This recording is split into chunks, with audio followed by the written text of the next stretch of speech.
What up, though, One Pride? This is the Roar of the Lions UK podcast, a podcast where One Pride goes worldwide. My name is Anthony Fitzpatrick. I'm joined this evening by Ryan McCluskey.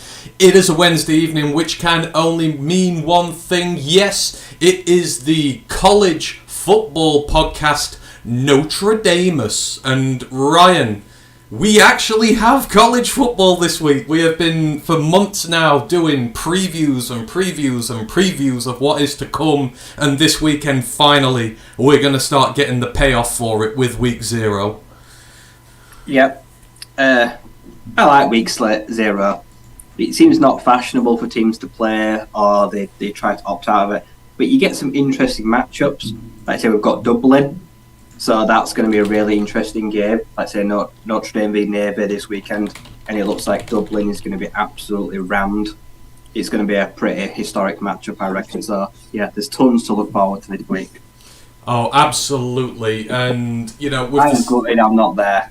It'll be such a better atmosphere than Northwestern Nebraska, I reckon. Yeah, we all tried to get tickets for this and it's been impossible. They sold out straight away. But yes, the Fighting Irish are coming over and everybody wants to see them, and there will probably be a handful of Navy cadets in the crowd supporting Navy. It's just going to be a sea of gold otherwise than that, and green and yellow and all the Notre Dame colours there. But yes, football is back and we could not be happier, and we have a big show for you today because I was just thinking about this the other day and I'm like, well, you've still got a lot of stuff to do before the season starts, and I'm like, oh my god, week 0's next week, so we're going to have to do it very quick. So, in the spirit of things, we've got 3 segments of things for you today. So for the first one, and this references the title of the show today for anyone who doesn't know. So for anyone who doesn't, the very old French astrologer Nostradamus from many years ago, the guy who said he had an all-seeing eye who could predict the future, and you've probably heard his name many a time before. Well, me and Ryan this week, we are going to be taking lessons from his American cousin Notre-Damus, and we are going to be doing some seeing eye stuff of ourselves. We are going to be predicting a lot of stuff for the upcoming college season. We have not done this before, so this is going to be everything. This is going to be all the conference games, which teams are going to be in them, who's going to be champions, and then we're going to do a list of the individual positional awards as well, the Heisman, the Doak Walker, all that sort of stuff. We're going to predict and see how many we can get, and I mean, if I get one of any of these, I'm going to be very surprised. So we're going to start with that first. Then we're going to release our preseason watchlist teams. So Ryan did this last year. I didn't because I didn't have time to do one, but basically sort of like one of the PFF all-season teams where you have so many players on offense, defense. You make a team of guys. We put our teams out there. They're made of a mixture of guys who might be in the draft this year, or just players we really like and names that we're bringing to your attention. Given that the season is here now, we want to talk a bit more about the players rather than the teams. And then to finish it all off, we're going to talk about the 7 fixtures at the weekend, which comprise week 0. If you go back to last year's show at this time, I kind of explained what week 0 is, but week 0 is all to do with Hawaii and all the teams who play there. Basically, teams have to have an extra bye when they play in Hawaii, etc. So some of them play in this week 0 slot to get it out the way, and that's why Hawaii always have a game there as well. But we did a more detailed thing with it last year. But before we start, let's just get all the bits out of the way. Let's just say hello to everybody who's in the building. I've seen Lisa De Lorenzo in the building there. She says, hello everyone, hope you are doing well. Dan Pask is in there as well. He's on YouTube and Twitch. Hope you're doing well, Dan. We didn't do one of these last year, Dan. This is our first ever prediction show for college, and it's the 3rd year of us doing this show, so that's why we're doing it. We're doing something a little different. We want to see whether our knowledge actually does carry any weight or not there. And in Twitch, Dan is also there as well. Sorry, Dan, I am in Twitch today, so if you want to play along, if you want to put any of your predictions in for any of these as well, just put them in the chat. I will put them up as we're going along as well. Just quickly get the housekeeping out of the way. Roar of the Lions UK Discord, if you want in, let us know. We'll fire you a link over. The main podcast, if you've not seen what we did Monday, we were talking about the Jaguars game from the other day and week 2, 3, 4, whichever one of it is, of training camp now. That's all good fun there. And then we'll do the future shows later. Don't forget to like and sub everything, Twitch, YouTube, all that good stuff. We really appreciate all of you who do. Don't forget about Lions Nation Unite, Herman Moore's pet project to bring the best in lines content creators together in one app. It's content by the fans for the fans. And big news flash, Mike, who heads that up, he is doing an interview tomorrow with former Lion Robert Pourchaire. That is going to be really good, so make a note of that and tune in tomorrow night for that with Mike. Don't forget, we're a Twitch affiliate. We are monetized on YouTube. We have a tip jar, all that good stuff. So if you want to support us in that way, that is great. But we just like your company. We don't do it for the money. And don't forget, we got a feedback form as well. So if there's anything about these shows you don't like, you want us to improve, or you do like and you just want to tell us about it, please do so. We really appreciate it, and we always take feedback into the equation. Right, we've got all the boring stuff out the way. Let us get into why we're here this evening, and that is we're turning our all-seeing eyes, Ryan, to the college football season. We've done a lot of research for this, especially in the G5. We kind of know a little bit here and there, so it's going to be interesting to see. I know we've already, just before we came on air, literally the last thing we said is we're going to upset a lot of people today when it comes to our Big Ten takes. But at least we're going to be side by side in unison fighting this battle out together. But I'm interested to see what he's thinking. So let us crack on with it. So we're going to go through our team predictions for this year first. So basically all that is, what it's comprised of is the 10 conferences, the championship games, the 2 teams we think we will make it to there, and the team who's going to win the whole thing. And then I've got so we got the playoffs, the 4 teams we think we're going to make the playoffs and who we think is going to win the whole thing. And we've also going to guess which of the group of 5 teams is going to claim the G5 spot in the New York Six Bowl. So in the big 6 bowl games, the group of 5 get one team to represent them. Who's it going to be this year? Let's crack on with it. So I'll go through this, right? I'll go through the conferences one at a time. I'll remind you of the teams in there, because obviously some of them some still have divisions, some still do not. So we're going to kick it off. And we're going to start with the CUSA. We're going to go do it in order of what we've done the previews for the G5. So just a reminder, the teams in the CUSA, you've got Florida International, Jacksonville State, just up from the FCS, the Liberty Flames, Louisiana Tech, Middle Tennessee, New Mexico State, Sam Houston, also just up from the FCS. You've got UTEP, which is the University of Texas, El Paso, and then you have the Western Kentucky Hilltoppers. This is just one big conference. You can just pick 2 teams straight up from this. Ryan, let's get this underway. Who is in your CUSA championship game, and who's winning it? I have got the LA Tech Bulldogs taking down the Western Kentucky Hilltoppers, because they've just brought in Hank Backmeyer, and they have got a loaded receiver room. Their depth chart doesn't even have Dakotas Crawford on it, because they've got guys like Smoke Harris catching the ball for Hank, and I think he's going to have a renaissance. He's going to lead them straight to a championship, because that offense is juiced up for the Bulldogs. Right, so I just want to say, me and Ryan have done these completely independently of one another. We have done this independently. We have not done notes or anything. So my CUSA championship game is the Louisiana Tech Bulldogs against the Western Kentucky Hilltoppers. But I've got Western Kentucky winning this one, unfortunately, simply because, as Ryan has quite rightly said, the offenses are both highly explosive. They are great on their day. Tech's defense was poor last year.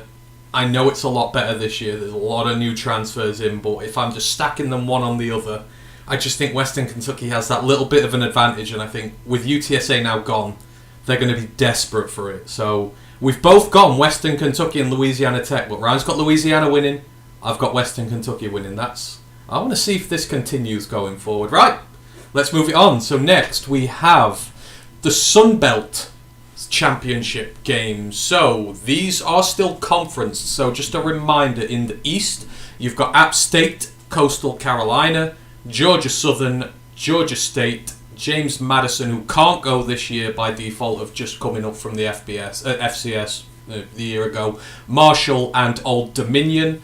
And then in the West, you've got Arkansas State, Louisiana, Louisiana Monroe, South Alabama, Southern Miss, Texas State, and Troy. I will go first on this one. We'll switch it round. So, my Sunbelt Championship game for this year, out of the East, Marshall. I am a believer in the Thundering Herd this year. I think they are going to go and win the Eastern Conference, and I've got them up against Kane Womack's South Alabama Jaguars, because again, I am a huge fan of Kane Womack and what he's doing there. I've even got them above Troy this year, who I correctly selected to win it last year, and I have South Alabama winning the whole thing, which would be their best season ever, really. But the job that Kane Womack has done there, I am big on him. But Marshall, if Marshall win, I don't care. But Marshall South Alabama is my Sunbelt Championship game. Ryan, who do you have, and who do you have winning the whole thing? I also believe in that heavy offense of the Marshall Thundering Herd, but unfortunately, they're going to run into the impenetrable brick wall that is the Troy Trojans defense. Defense wins championships. Troy will defend it, but Marshall, their explosive offense, like say, got a Rasheen Ali, star running back, like say. So it's going to be clash of styles, but I think Troy will come out on top. Right. So Ryan has Troy winning the whole thing. I have South Alabama. We have diverged for the second time. Right, let's move it on now. So next we are going into the Mountain West, one of our favourite conferences there. So this, again, no divisions this year. You can just pick two out of all these. So just a reminder, you've got Air Force, Boise State, Colorado State, Fresno State, who are the reigning champions, Hawaii, Nevada, New Mexico, San Diego State, San Jose State, UNLV, Utah State, and Wyoming. Ryan, who makes the Mountain West Championship game, and who is king of the Mountain Throne in 2023? I have got the former powerhouse that is the Boise State Broncos, led by one of the most underrated quarterbacks in the nation, against the total opposite clash of styles, Air Force Falcons. It's going to be their time to make the championship this year, but unfortunately they will fall short. Like I said, their heavy ground, their strong defense will not be enough for Taylor Green, all 6'5" of them. The Broncos are reclaiming their crown that they once had. So Boise State, they're back, baby. Back indeed, and they've got a clean sweep. I have Boise State in the final. I do have different opposition. I do believe that San Diego State are going to be the ones opposing them when it comes to the championship game. I did think about putting the Falcons in here, but Brad Roberts is gone. Maybe it's just a little too much. I don't know if they're in great, but I've also got Boise State winning it. Taylor Green is a future superstar, and that offense is going to hum. Now that he's in there, he's the starter, he's at the full off-season. I don't think anyone is going to be able to repel Boise State this year. So clean sweep for Boise on the panel here. Right, let us move it on to the American, the last conference we've been talking about with our previews. So reminder, this is one conference as well, no divisions in there. So we've got Charlotte, East Carolina, Florida Atlantic, Memphis, Navy, North Texas, Rice, SMU, South Florida, Temple, Tulane, Tulsa, the University of Alabama, Birmingham, and the University of Texas, San Antonio Road Runners. My turn to go first this time, and for me, there's only going to be one championship game here. It is going to be Herman versus Traylor, Florida Atlantic versus UTSA. I love both these teams. I love both their coaches. I love the direction they're going. And you know what? Slam down. I'm going for the three-peat. I had UTSA to win the CUSA this year. I believe in UTSA to go straight in and knock the door down of the American and win 3 championships in a row. But Herman and Florida Atlantic are going to be a very good team this year. And for me, if this is a championship game, it might be one of the best championship games out of all 10 conferences. I think it's going to be that good. So UTSA win the American for me. Ryan, where are we going with the American? I agree on one of those points that UTSA are going to come in. They're going to shock everyone. They're going to steamroll straight into their championship, led by Frank Harrison at offense.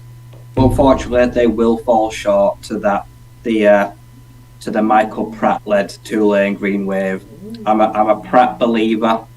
They've got multiple players on the Senior Bowl watch list. They're still the team to beat for me right now. But UTSA will make them work for it. And it's going to be, I agree, this will be the best Power 5, best non-Power 5 title game will be the AAC. I think whoever's in it. Yeah. We were talking about it the last couple of weeks. There are some really good teams, and the ones we've not even mentioned, Temple, all these guys. I think it's going to be an incredibly fun conference this year. Right, let us move on to the last of the G5 conferences, the one we haven't talked about yet, the MAC. The MAC is always, just throwing darts at a board with these guys. So they are divisioned this year for the last time, I believe. So in the West, you've got Ball State, Central Michigan, Eastern Michigan, Northern Illinois, Toledo, the returning champions. Toledo, we've gone through this again. Damn it, Det Fan Man's going to be on my ass. Western Michigan, and then in the East Division, you've got Akron, Bowling Green, Buffalo, Kent State, Miami of Ohio, and then the Ohio Bobcats. Let's have some action, Rye. Who is in the championship game, and who is king of the Maction chaos at the end of the year? This is the hardest one I had to think about because it's very broad. But I'm going to stick with what I know. I'm going to go with the best quarterback. I'm going with Curtis Rourke. Be back from injury, fully fit, so that Ohio Bobcats have the best guy under center, I believe, in the conference, and they will win the whole thing. But they're gonna be made to work for it against a very plucky Eastern Michigan. I think they will be the runners up. I believe in that Samson Evans-led offense. Got good tight ends. It's a good ground and pound style, and they were really good last year, especially in and out of conference. I believe that the direction they're going in, and to make the championship game, I think it'd be a huge step forward. But I feel like the star quarterback of Ohio will be just too much for them. Oh, see, I'm doing it.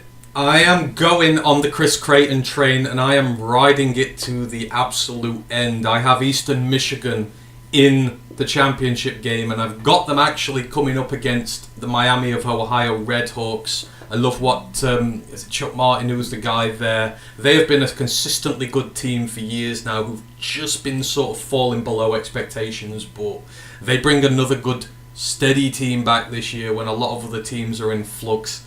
I've got Eastern Michigan versus Miami of Ohio in the championship game, and I have Eastern Michigan winning the whole thing. For me, Creighton has shown that this form they're in, where they can make bowl games every year, it's not just a blip, it's permanent. The talent is getting there. Like say Samson Evans, you have a guy who can lead you to a championship. So I am taking Eastern Michigan in the MAC, and Ryan is taking Ohio in the MAC there. Miss Harley Quinn's in the building. Hope you are doing well. Thank you for joining as always. Hope you are having a lovely day. Let me just check I've not missed anyone in Twitch. X Lost Oceans is in the chat there. He says definitely not Hawaii for the Mountain West. Hey, we like Hawaii here. This time next year, we might be saying Hawaii for a championship game. Who knows? X Lost Oceans also asks very quickly, Ryan, what metal band shirt is that? Spirit Box. There you go. I saw them about a month ago in Manchester. There you go. There's your answer to that one, X Lost Oceans. Right, let's move it on. And this, oh boy, this is where it starts to get interesting for me. We're going to move into the Power 5 conferences now. And we're going to start with the SEC. And I'm going to get laughed out of town for this one. I know I am, but here we go. So, they are in divisions for the last time. The East Division comprises Florida, Georgia, Kentucky, Missouri, South Carolina, Tennessee, and Vanderbilt. The West, Alabama, Arkansas, Auburn, LSU, Mississippi State, Ole Miss, Texas A&M, and oh my god, I have to go first on this one. No, I can't change my mind. It's too late now. So of course I'm putting Georgia in the game there. I just think that they're still going to be a great team this year. So Georgia are in there. But who are they coming up against? Is it Alabama? Is it LSU? No, they're coming up against Arkansas. And I am going to say this. Sam Pittman has done a really good job at Arkansas. And this is not to do with KJ Jefferson, love. This is the fact that they have a really good team there. In Rocket Sanders, you've got one of the best 5 running backs in college football. KJ is one of the best quarterbacks in college football. You have an offensive line which is legitimate this year, which they have been struggling with in past years. And Sam Pittman is a hell of a good coach who's made that program really hard to beat. They nearly beat Alabama last year. And I think this is the year when Arkansas can go and get to the championship game, but they will fall to Georgia. So I've got Georgia winning the SEC, but I don't have Bama or LSU facing them there, which is going to draw laughs, but I thought about it and I truly believe it. Ryan, SEC, who you got? You are right that not a lot of things have changed in the SEC. The balance is still pretty much the same. I've still got Georgia winning it. They just have had very little turnover. But on the other half, something's going to click in Oxford, Mississippi this year. I think Ole Miss. I think the recruiting class and some of the transfer players and the portal that Lane Kiffin's brought in, you still got Quinshon Judkins. If Jackson can't get it done, can Walker Howard. If he can't, can Spencer Sanders. It's a pretty stacked running back and quarterback room. They brought in talented players all over on both sides of the ball. And yeah, things are going to click and they're going to stop shooting themselves in the foot. They will fall, and they will fall hard. But yeah, I'm thinking hot toddy for the title game this year, but they will fall short against the Georgia Bulldogs. I love it. And you know why? Because I don't think Bama are going to be that good this year. No, The quarterback, they're not good enough. They're not decided. LSU, I think, flatter to deceive. And if they lose to Florida State again, they're going to be in bother. They made it as a 3-loss team last year. They're not good. I just think, I think one of the mid-tier teams is going to come up and knock them both off their perch this year. So I love that. We've both got Georgia winning the SEC, but I got Arkansas in the final, and Ryan has Ole Miss. I love that we're together on that one. It makes me know that I'm not alone. X Lost Oceans just says, nice. I used to be in the hardcore scene in the States pretty hard. Now I'm still a whiny pop punk kid aged 34. Hey, not too different from us. I'm only 33. I'm about to turn 34 soon. Absolutely. Miss Harlequin goes, I don't know anything about college football, but I want to contribute by listening. Well, this is what we're here for. We're here to try and teach you some and to put this information out there. But we appreciate that you are here with us, Harley. Right. Oh dear, right now we're really going to ruffle some feathers. It's the Big Ten Championship time. Oh, and guess what? Ryan gets to go first on this one, so he gets to draw the heat before me. Let me just remind you of the settings here. So the Big Ten, they are in divisions again this year. So in the East, you've got Indiana, Maryland, Michigan, Michigan State, Ohio State, Penn State, and Rutgers. And in the West, that flaming bag, you've got Illinois, Iowa, Minnesota, Nebraska, Northwestern, Purdue, and Wisconsin. Big Ten time, Ryan. Who's getting to the game and who's winning the thing? 2 new faces this year, finally. Like I say, so I've got a Wisconsin team that has got a star running back, one of my favourite in the entire nation, Braylon Allen. He's my best back in the nation. And they finally replaced Graham Mertz. Thank you. Like I said, Tanner Mordecai is going to step in, super experienced, and he's going to win that 10-man over the top Royal Rumble in the West. But unfortunately, they're running into a roadblock, and that is the Nittany Lions who are winning it this year. Thington, Drew out. I'm all believe, and I've not even seen him yet. But it's Kalen King. Their defensive line, that defense that is stacked every single year. I said they're 2 deep at running back. They've got potential to have the best freshman quarterback in the nation. If James Franklin can't get it done this year, he's never going to get it done. Yeah, it's Penn State. Penn State are going to pip Michigan to the championship game this year. I can't believe this because I have the exact same championship game and I have the exact same winner. And I thought I was going to be laughed off the show for this one. Lost Oceans is booing us for not saying Iowa, but come on, Lost Oceans. The only thing they're going to win this year are punting records. But yeah, I have the Penn State Nittany Lions winning the Big Ten over the Wisconsin Badgers. And I will tell you why. This is no shade on Michigan, but as Ryan has said, the core for this Penn State team is there. They have lost the anchor that was tying them down in big games, which was Sean Clifford. I don't want to hear this, oh, but he got 11,000 yards in college. Yeah, but every time they needed him to show up in a big game, he could not do it. And now they have Drew Aller. There is no reason Drew Aller cannot come in and, hell, have a Heisman year. You know, Bryce Young did it at Bama. CJ Stroud did it straight away at Ohio State. It's not just these big teams where guys can come in and have a great first year. And he's been in the Penn State system now for, what, a year? 2 years? He's been in there a year now, so he knows the system. He's got some college ball under his belt. There is no reason he can't come in well. In Nick Singleton, you have the best running back in college football, and I will argue that till the day I die. He is amazing. He had a 1,000-yard year last year as a freshman behind the line, which was a bit ickety, and they've got a 1-2 punch as well. I mean, I can't even remember the second one. Is it Katron Allen? Had 900 yards last year. He could be just as good, but Nick Singleton is Saquon Barkley 2.0. You've got Olu Fashanu, best left tackle, going. Like I said, you've got Kalen King, stud cornerback. You've got the linebacker, the freshman guy they had last year. What was his name? Abdul Carter, one of the best freshman linebackers in the nation. You have all the big pieces you need there.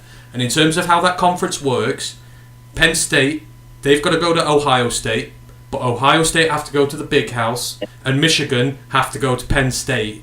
They're going to start taking wins off one another. It's not going to be an undefeated team for me in the Big this year. Penn State just need to nail that game at home against Michigan, and they can do it. So Ohio State are going to suck this year. Yeah, I think they are. I think you Michigan. Don't Kyle McCord, he might not even win the starting job. Yeah, it's like I'm not disrespecting Michigan here, but no one thought Michigan a few years ago were going to be this dominant under Harbaugh. And after what Franklin did, he made Vanderbilt nearly a double-digit win team. I think it's coming together now. I think it's been a slow burner at Penn State, but I think this is the year. He's got the talent and he's finally got the quarterback he needs to get it done. So, good Lord, I did not think this, but Penn State sweeping the Big Ten. That is what we have. Right, let's move on before we draw any angry ire here. So next we have the Big 12 Championship. Big 12, always intriguing, always new guys in there. We have, it's one conference by the way, so you can just pick two. Baylor, BYU, Cincinnati, Houston, Iowa State, Kansas State, who are the defending champions, Oklahoma State, TCU, Texas Tech, UCF, and West Virginia. It's my turn to go first this time. And I have Kansas State making it back to the championship game, but they're going to fall short. And they're going to fall short against a Quinn Ewers-led Texas Longhorns team who finally put the stigma of never winning this thing behind them. And they make it this year. I saw in that Alabama game, if he'd not have gone out injured, they'd have won that. They were just a little bit away from competing last year, and I think this is the year that takes them over the edge. You got Arch Manning ready to come in and take over the job when he's done. This is a program on the up, and I think Texas are going to win this over Kansas State. I think Kansas State's still going to be a really good team, but I think Quinn Ewers and that offense is just a little bit better. So Texas winning the Big 12 for me. Ryan, who you got? I've got that, but the other way around. I have Kansas State taking down Texas. Honestly, the Big 12, it is a hot-ass mess in there. I think it's terrible. Even trying to pick this game, it was just like, oh God, there's just so much mid in there. Big 12 is a mess right now, and they're adding even more garbage to their landfill. Jeez Christ. Yeah. Consistency, Kansas State. Still got a quarterback.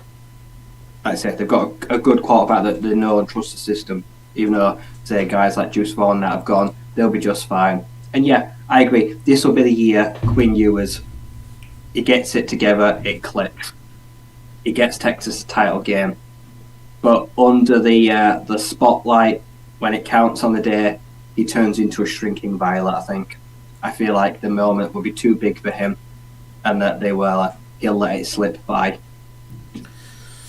So again, interesting. We've got the same couple of teams in there, just a different winner. But I like that we're on the same wavelength of how we're thinking. So yeah, we've got a 1 for Texas, 1 for Kansas State in the Big 12. Right, let's move it on and to your home battlefield, Ryan, the Pac-12 this year, and obviously expecting Arizona State as one of your ones here. So the teams, and again, no divisions. You can pick 2 of them: Arizona State, Cal, Colorado, Oregon State, Stanford, UCLA, USC, Utah, Washington, and Washington State. Rye, who is getting to the championship game and who is going to be the last winner of what will be no longer the Pac-12 after this year is done?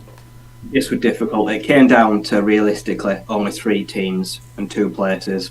The team that missing out this year, unfortunately, are the Utes. That means that the Trojans, Caleb Williams, like I say, last year's Heisman winner, like I say, they're still stacked with more receiving talent, more classes. But it's not going to be enough because in come the Huskies to steal the rug right from under their feet. Michael Penix Jr., a potential Heisman winner. He's got Romo Dunze, one of the best receivers in the nation. He's got a stacked defensive line. I did check today and actually find out they've lost last year's starting running back.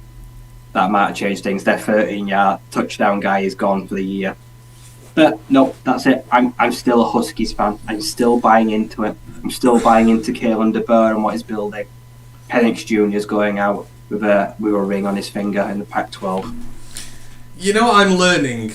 I think me and you are more alike than we actually realise we are in this. Because like I say, we have done these completely independently of one another. But it seems I'm learning that we're thinking the same. I have the Pac-12 championship game, USC versus the Washington Huskies. And I've got the Huskies winning it. And here's why. Washington has been known for years for its defense. It has churned defenders out into the NFL. It's always been great. What has held it back is its offense. Now that Kalen DeBoer's there, now that Michael Penix Jr. is there, it's one of the most explosive passing offenses in the entire nation. And when you tell me that you're going to come up against USC, what are you going to get? 2 of the finest passing offenses in the nation, 2 of the most explosive going. But what's defending it? Washington is chock full of players who are NFL caliber, under the best of coaching you will get in college football, and they will put up a lot more of a fight. What has Riley always never ever done in his entire career at Oklahoma and USC? Build an even semi-competent defense. And until he shows that he can, I'm never going to give him the benefit of the doubt in regards to this. Washington win against USC because their defense will be better. And even if it's not, Washington has the offense to outscore them. You saw what Tulane did to USC last year in the bowl game. Put 42 on them, but we'll just go put 45 on them and win the whole thing. So we've got a clean sweep for the Washington Huskies winning the Pac-12. And I'm agreeing with the guy who knows more about the Pac-12. So that is great. And now, the one that Ash will be listening to later, the Atlantic Coastal Championship, also known as the ACC. This is finishing off the last of the 10 conferences. We have Boston College, Clemson, Duke, Florida State, Georgia Tech, Louisville, Miami of Florida, NC State, Pittsburgh, Syracuse, UNC, Virginia, Virginia Tech, and Wake Forest. And it is my turn to finish this off. And my God, I'm going to feel dirty as hell saying this. The Coastal Championship game is going to be Clemson against Florida State. And for the first time in a decade, the Seminoles are going to win it. And I thought about this. It nearly came down to a coin toss, but until I can believe in Cade Klubnik, I just cannot make the plunge on Clemson. If Cade Klubnik is good, they'll win it. That's as simple as the equation for me. But Florida State are the most settled team, bringing back a ton of talent this year. They have some of the best players in college football, period. They've got to go to Clemson in season. I think they're going to lose that during the regular season. But when it comes to the nitty-gritty stuff, they'll win it in the championship game. They'll get their vengeance on Clemson. Ryan finishes off for the conferences. Who have you got winning the Atlantic Coastal Championship? Well, I can't believe I'm saying this, but I am also a Florida State truther. Oh no, he's going to be insufferable. I also have the Clemson be the Seminoles, and when I weigh up Will Shipley be Trey Benson, I weigh up Cade Klubnik be John Travis, I weigh up Jeremiah Trotter against Jared Verse. Across the board, they're pretty much totally stacked. But the Seminoles, they're going to pip them in a shootout, and the Clemson, they're gonna break Cade Klubnik's heart. But I just think they're more experienced. They've just got more better juniors and seniors. I just think that will get them over the line this year. And John Travis, the guy never turns the ball over. He's very efficient, and he is going to shock a few heads with where he's taken in draft next year. I'm pretty sure of that. Yeah. Oh, I feel dirty having said that. Florida State have got a whitewash for this one. Oh dear Lord, I'm never going to hear the end of this. But if they fail, that course is Louisville. Yeah. I don't know what kind of Louisville we're going to get this year, but they are stacked from the portal. Yeah, they are. I mean, like Jamari Thrash, all those guys, Malik Cunningham's now not going to be running that as like the focal point. They're going to be good. I don't believe in UNC because, again, the defense. Just, you're going to give up too many points. You ain't going to hang with Clemson and Florida State this year. So, no. Ward Gushy's in the chat. Hope you're doing well. Says, I want to go to Washington for a game. What a setting. Yeah. Washington Stadium is stunning, not going to lie at all. He also says Florida State have an amazing fan base. Yeah, they do. You have to give that one to them. Ken Stout is in the chat as well. Hope you are doing well. Kenny goes, I hate their war cry. Yeah, it's not really great. I don't like the war cry, but hey-ho, it's there. We just have to sort of deal with that one. Okay, so let's do first. So we've done all our predictions for the conferences. So Rye, which Group of 5 team is going to be in the New Year's Six Bowl this year? So best out of all the teams in the G5, who's going to the New Year's Six Bowl? I could only narrow it down to 3 teams this year, but I'm going to hang my hat on the Boise State Broncos. I'm going to say Taylor Green. He improves on last year when he showed really exciting flashes. He's got George Holani in like his final year, so he's also got a reliable running back. Another good defense. I feel like they won't run the table, but I feel like they will be the best of the rest. I've actually got Boise State.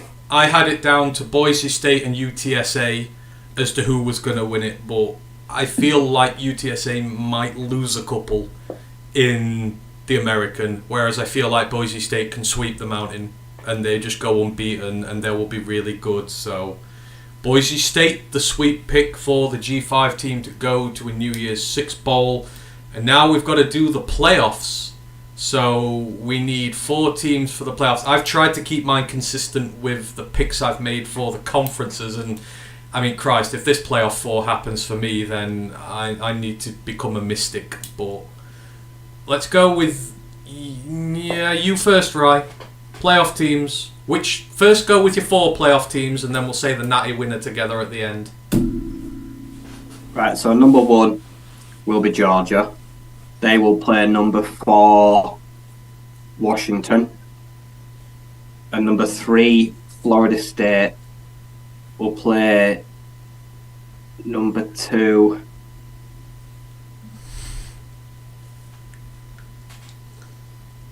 USC. I genuinely think that the bias will see USC, even if they lose the championship, finish ahead of Washington because they're just the nation's darling and they just love them. I could not put in another SEC team. I just don't like them. The rest of them. No, I mean I'm similar here.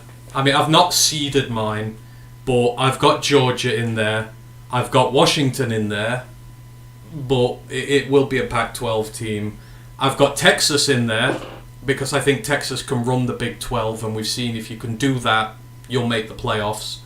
And then I've got Penn State in there as well on the back of them winning the Big 10. I don't think you can keep them out if they do. There's no way in hell I think that happens, but I've got to be consistent with some of my picks. So I've got Georgia, Washington, Penn State and Texas in there. I just think the SEC teams are going to take wins off one another. The Atlantic, I think they will take wins off one another, which will hurt them.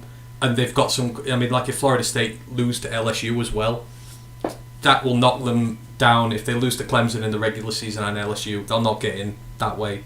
So I think the Big 12 team will get in there. Who's winning it? Who's winning the Natty this year? Oh, Georgia. I don't think there's less competition than last year. It actually feels worse. Even Ohio State, I don't feel relevant this year. So I feel like it's Georgia's to lose already. Carson Beck just has to put the key in the engine and not drive off a cliff, and everyone else will help him get there. I've got Georgia winning a three-peat as well. I think Georgia are gonna. I think they're just that good that even with Beck coming in, they don't need the quarterback to be a superstar. It's built on the defense. It always has been, always will be. And I just don't see anyone stopping them for the third year. So we've got a Georgia sweep for the Natty again this year. But our playoffs, whoo boy, if we're right about some of these, then this is going to be a really, really fun season. So that is all our team predictions. Some spicy takes in there, some good ones I think as well. Brent is in the building, hope you are doing well. Brent, he goes, howdy all, late to the party. You've just missed our team predictions for the season, but we're about to start on the individual players now and the individual player positions. Brent goes, Michigan will finally do it and win it all, I hope. Don't go back and listen to our Big Ten predictions then, please. Just pretend they don't exist. We'll just say, yeah, of course they will. Right, let's move on right to the player individual awards. So all the major awards for the different positional groups. Who do we think is going to win this year? Lisa just goes, I agree, Georgia wins the national championship. So we're not on our own there. It's not a lazy take, I just think they're a damn good team and they're right in form at the minute. And then you've got Dylan Raiola coming next year. So God help the rest of college if people don't start catching up quick. Right, so first on the board for the individual players, the Davey O'Brien Award, given to best quarterback in the nation. Not always hand in hand with Heisman winners and that, so we'll start with you again there, Rye. Who is your Davey O'Brien Award winner for best quarterback in college football in 2023? I have decided to split my Heisman and Davey Award, even though that usually doesn't happen. But my quote, I can't even say this, but I have Jordan Travis as the best quarterback in the nation this year. I think his turnover to touchdown margin will be one of the best in the nation. He should get to like 4,000 yards. Yeah, he's going to lead a really good team, especially if he does win the ACC.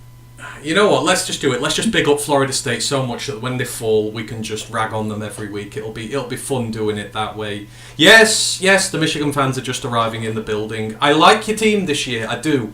We just really believe in Penn State, and we believe it's their turn to have the year you guys had 2 years ago when you finally broke out your shells. So nothing against Michigan. Absolutely not. Right, my Davey O'Brien Award winner for quarterback this year, I am going with Michael Penix Jr.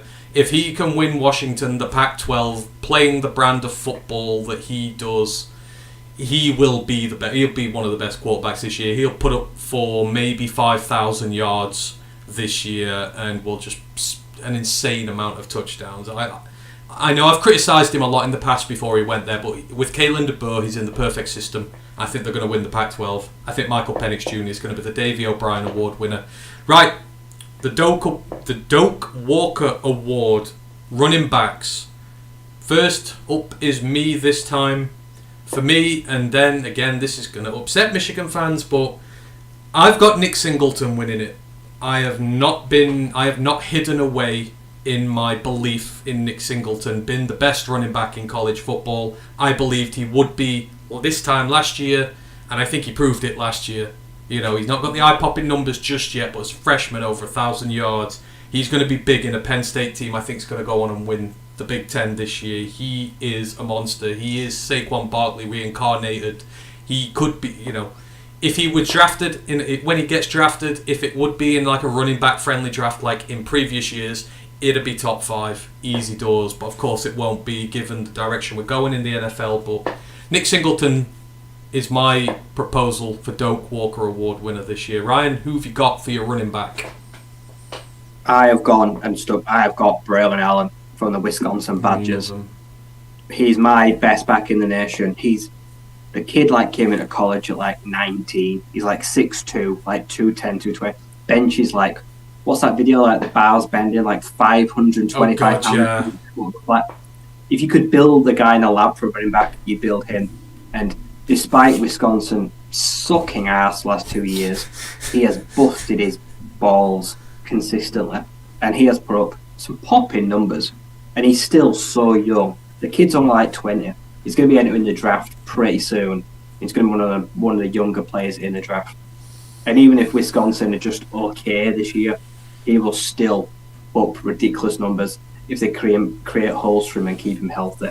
He will just dominate on the ground, and they will rely on him he will get fed way more than some of the other guys in the Big Ten. Yeah. To make a broad spectrum, can't go to Michigan backs because they're going to be in. I don't see how they're going to committee. split their carries. They're going to be in committee. How the Donovan and Cora split carries? I don't know how that's going to work. They're going to be in committee, I think. But committee. I think we can agree that the winner's going to come from the Big Ten this year when it comes to running backs, unless Quinshon Junkins, if they get to an SEC championship game and he's behind that. But we'll see with that. Just missed a few in Twitch. Lex Lost Ocean says no OSU or Michigan for us. No, I just think they're going to take wins off one another. I think Penn State are going to pip them both. He also goes plus 600 for Washington to make the playoffs. I'll sprinkle a little on that. You know what? I'd have a little action on that. I do genuinely think Washington can make the playoffs. Yeah, those are good. If you want a little sprinkle on a dark horse bet this year, Washington for the playoffs, I can get behind that one for sure. Right, big one now, the big name one, the Biletnikoff Award, wide receiver, best in the nation. There are a lot of good receivers this year. One of them who is getting chatter that he could be a Heisman contender, but I've not gone for him. But Ryan, you're up first on this. Who wins the Biletnikoff for you this year? I'm going with the best receiver in the nation, even if it won't feel like it. I'm going Marvin Harrison Jr. I still think even in a middling OSU side, he will still find a way to carry that entire offense. No matter who's under center, I still think he will torch defenses, make highlight plays, and just the name alone carries so much weight.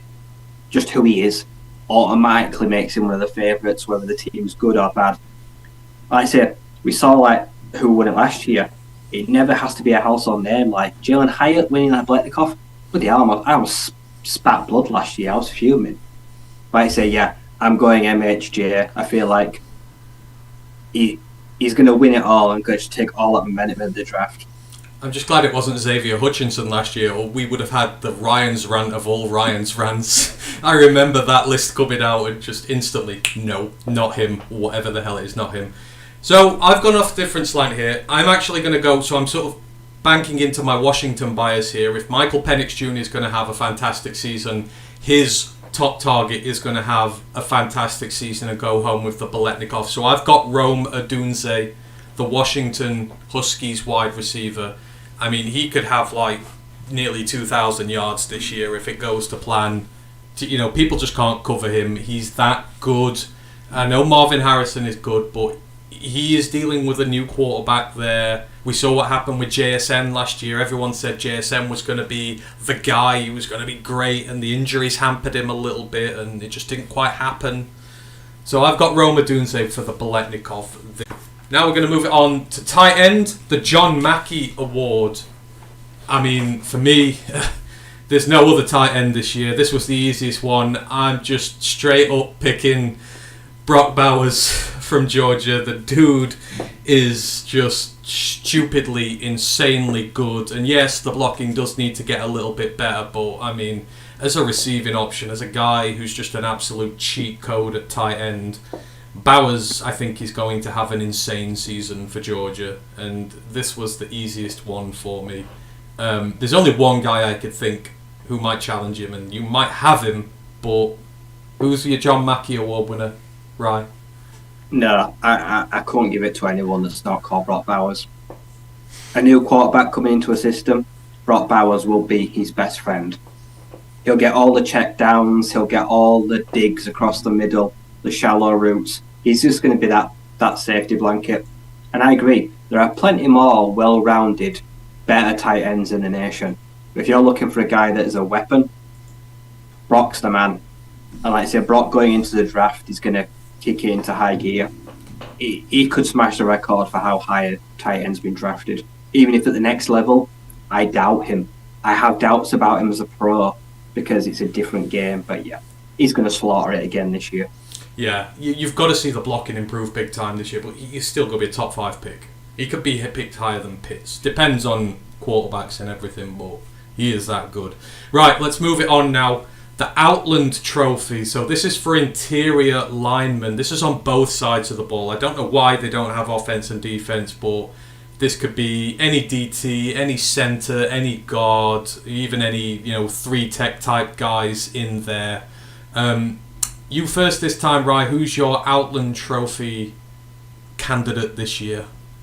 This is the worst award. Like, it's impossible to group all these guys together. It's just silly.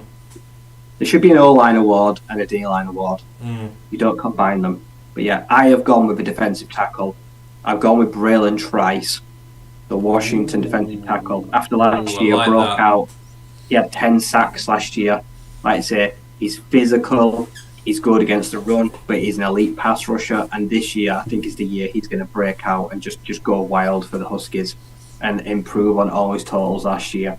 And if they do make the playoffs and he gets that national attention, he can very much win this award.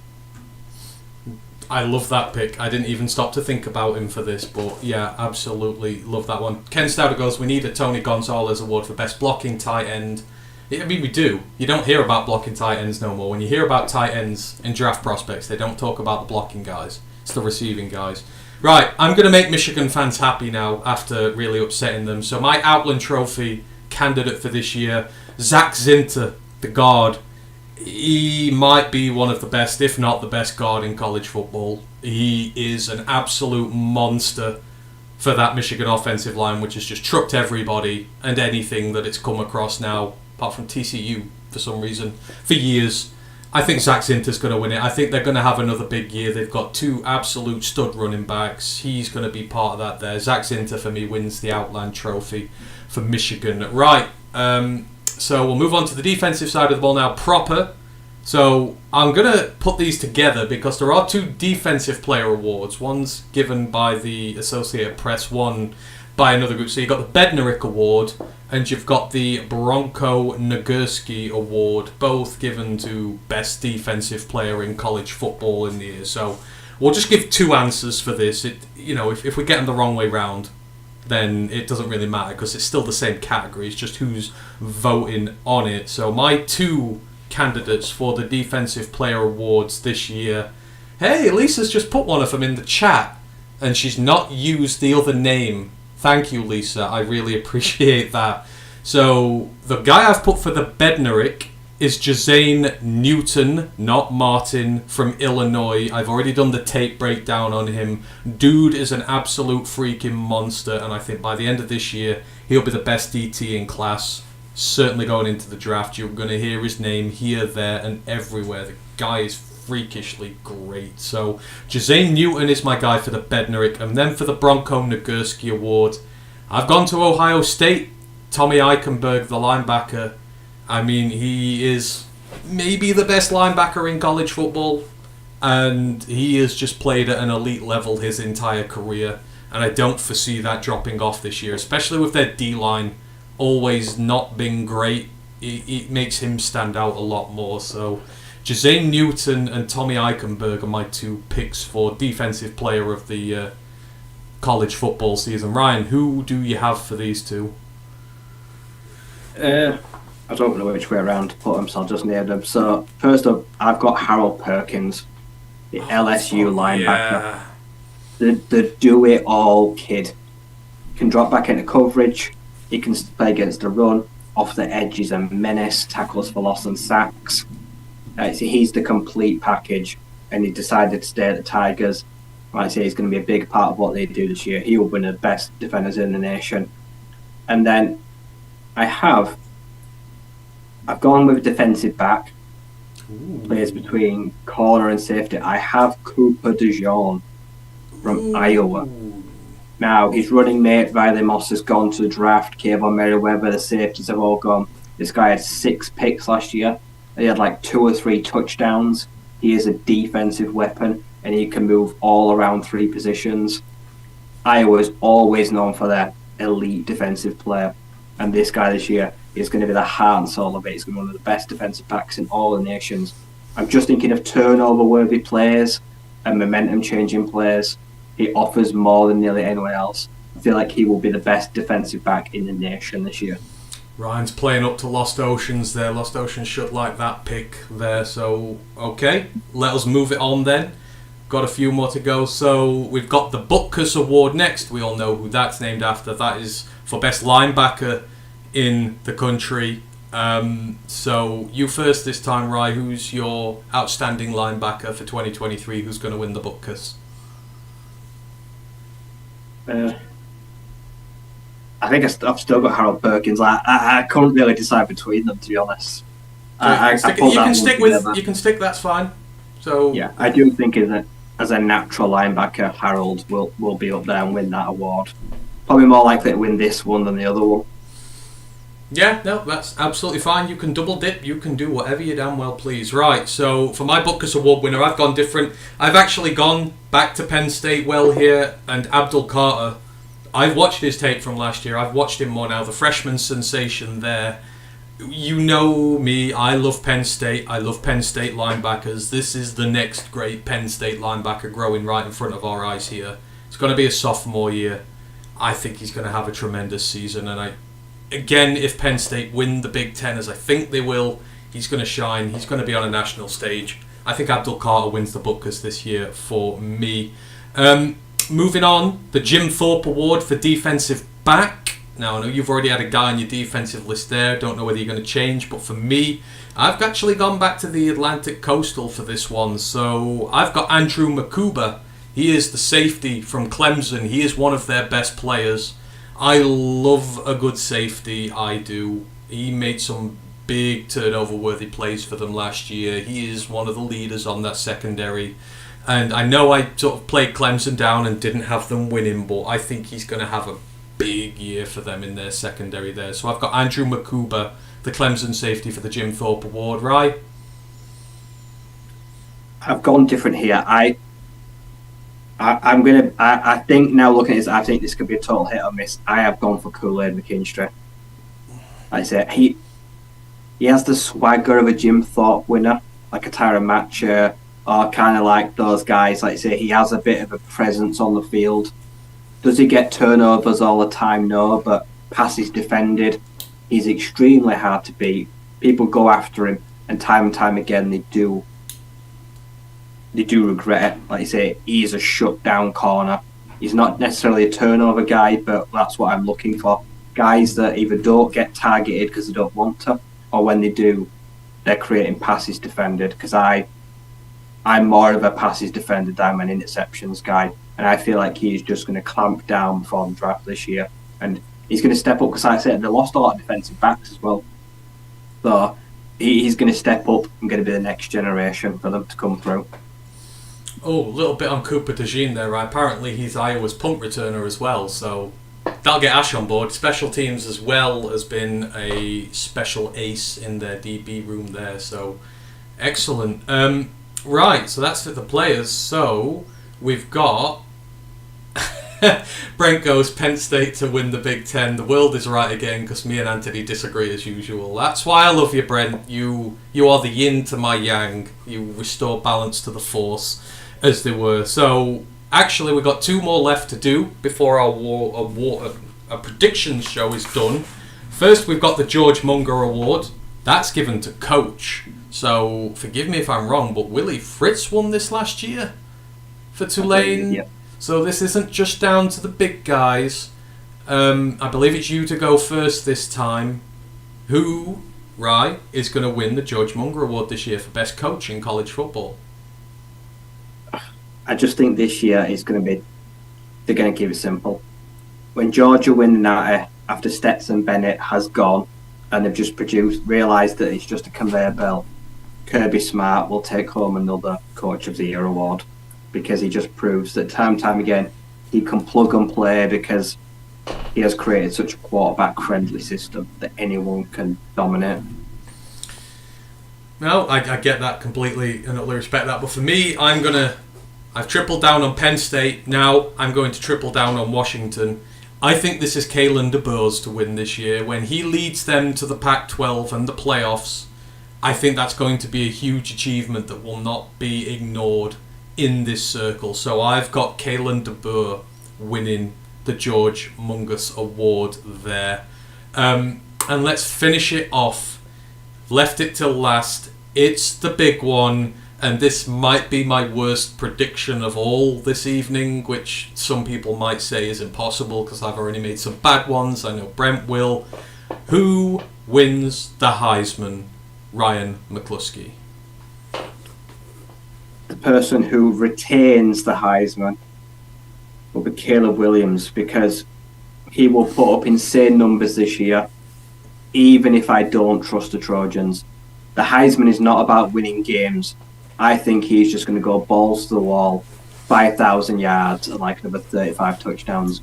He'll win the Heisman, but I don't think they'll even do anything in the playoffs even get there. For me, it's just an individual award.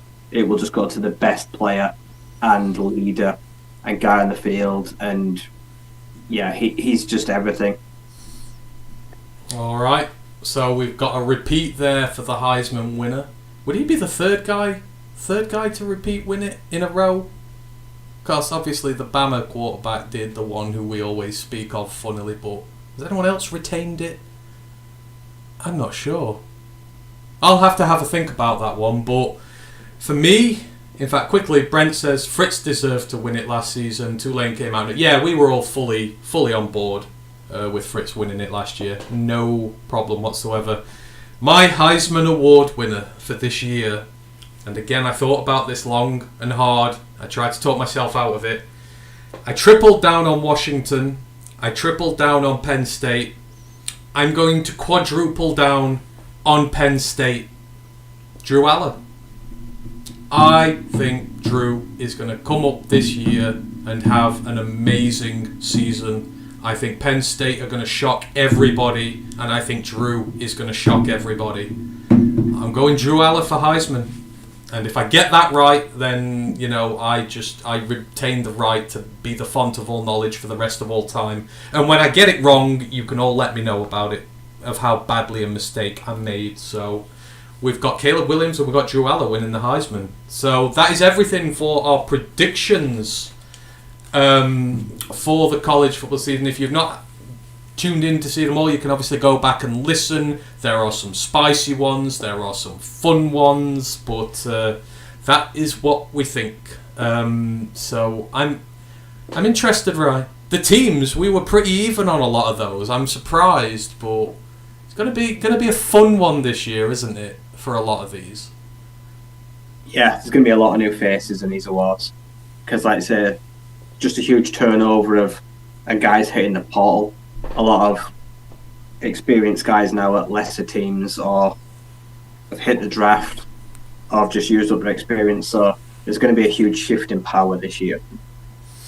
Yeah, absolutely. So, right, that is everything for the season predictions part of the show. We're going to move on to the second part now. So, last year, if you were listening to us at this point, Ryan did his all-star team for the season. Or what we do is we do like PFF do. They do their pre-season watch list teams. These are the guys, but they just use all the big guys, all the ones that are expected to be draft high, etc. So we do our iteration of it, where we put in our players that we like, maybe draft sleepers, maybe freshmen we like, but these are the guys we want to bring to your attention to watch this season, because there are so many players in college, it's hard to keep track of them all. So we're going to come up, we've both got a team this year, so it's made up of a full roster starters worth of players. We've got a kicker and a punter in there as well.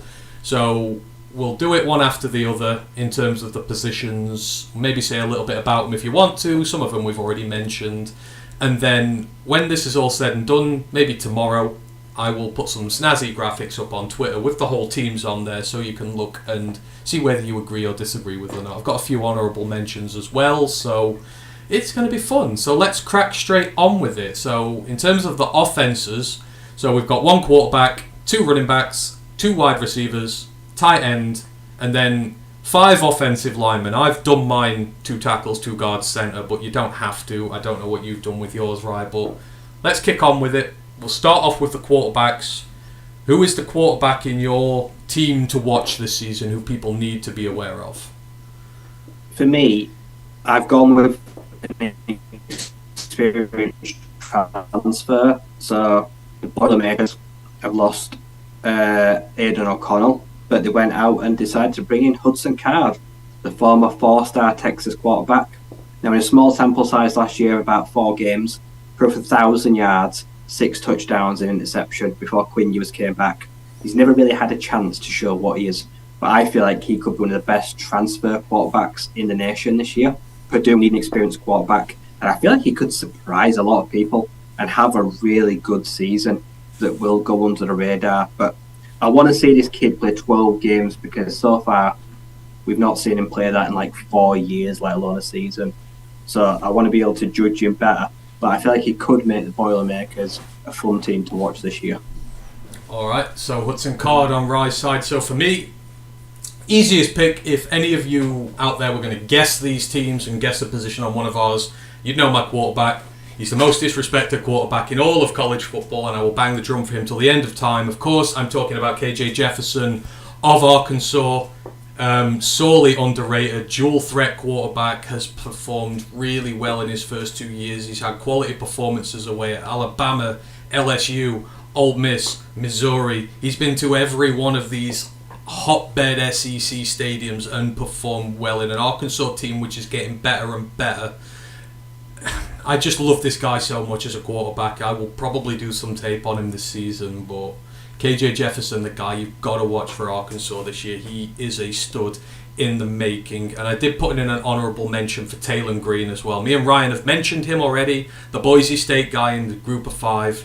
You've got to keep your eye on him. He's got superstar labelled all over him, so honourable mention there. Right, running backs. 2 running backs. Ryan, who are your running backs in your team to watch this year?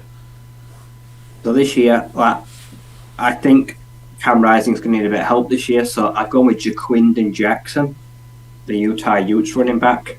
The guy's like 6'2" and like 215, 220 pounds. He is an absolute bruiser. And last year had a really good year. Like I said, Cam Rising's coming off an injury. He's going to rely on the run game a bit more this year. I feel like he's going to have a really good year in the Pac-12. And then my other running back, I've actually gone with a military service guy, so John L. Eldridge III. So Air Force's backup running back last year, had to live behind Brad Roberts, got no touches, but had 7.7 yards a carry, and is now going to be the main offense of a run-first offense. If he gets fed the ball this year just at 5'10", 190, he is going to absolutely crush it. And he's probably going to at least have 1,000-yard season minimum, even being smaller and slender. The workload he'll get is massive. I love that pick. Yeah, they're going to be great. Especially Air Force. Like I say, Air Force could be there, but Eldridge, he's going to be good there. So my running backs, I've gone with more well-known guys for my running backs here. So I've put Nick Singleton in. I wanted to do this last year. I didn't get to do my team last year, but Singleton was a guy I put in as a freshman. Like I say, best running back in college football for me. Watch Penn State this year. That offense is going to be good. And he's got a 1-2 punch there, so it's not just him doing all the dirty work either. And then I'm straight back to Arkansas. I'm going for my guy, Raheem Sanders. He's called Rocket. There's a reason he's called Rocket, because he probably has the biggest burst of any running back in college at the minute. And again, this is not hyperbole. His pace is electric. It burns. And whilst KJ is good in this offense, you need your running back to come up trumps for you. And Rocket, he just possesses such elite speed. You get him to the perimeter, he's gone. You can't catch him. I love him. He's probably going to be underappreciated in the running back class this upcoming year. So he's definitely going to be a sleeper. So Raheem Sanders and Nick Singleton are my guys there. Running back, Ken goes Fly Air Force Fly. Brent goes KJJ. Does have that it factor. He's a baller. He is a baller, Brent. Right, wide receivers, Rye. 2 of them. Who is in your team to watch at wide receiver? So first up, I've got my sleeper for the Biletnikoff. Now, if Tennessee and Milton are going to have a year like they did last year, Brew McCoy, he was supposed to be the next best thing since sliced bread when he joined USC. Transferred out, he's been good, but he's been behind Jalen Hyatt and Cedric Tillman. They're both gone. He's like 6'5". He's physically strong. He's muscular, and this is going to be his year to be the guy in Tennessee. He could absolutely torch the SEC this year and be Joe Milton's best friend. He's going to have a breakout year, I'm sure. And then I've gone with a freshman, so Zachariah Branch, the 5-star freshman, one of the biggest portal players this year that's come straight out of high school. He's going straight to USC, like I said, and where he's going to fill the hole that John Addison left in that Caleb Williams offense. And if people are right about this kid, like, he is going to take the world by storm, even as a freshman. And like I say, he's really going to torture some Pac-12 defenses. I think he's going to pick the game up really quickly. All right.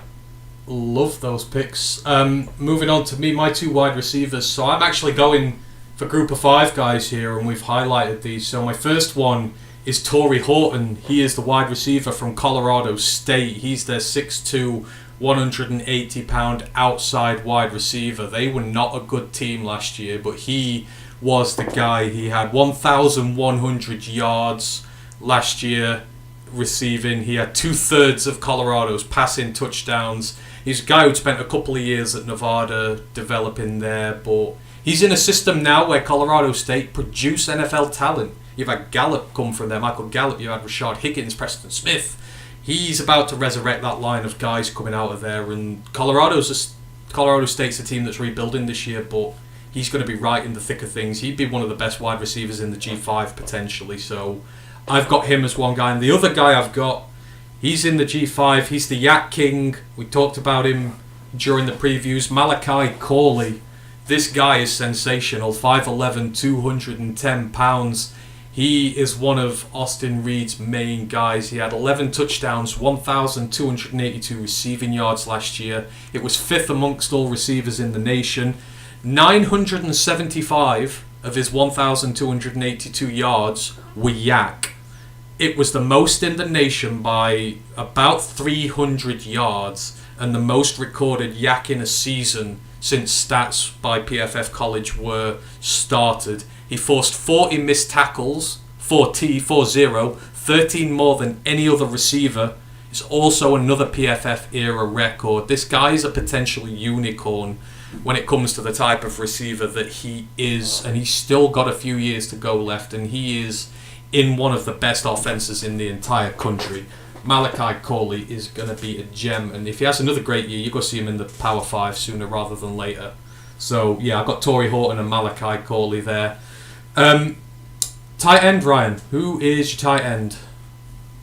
I've gone with someone that I know personally very well, and that is Jalen Conyers, the Arizona State Sun Devils tight end. Last year, he finished in top 3 in receptions and touchdowns. He's going to be a huge part of an offense that is projected to start a 4-star true freshman in Jane Rashada. But he's also got a head coach now that's one of the best offensive young minds in the nation in Kenny Dillingham. The old Oregon guy, like I say, and went national as well from Florida State. A really, really good offensive coordinator.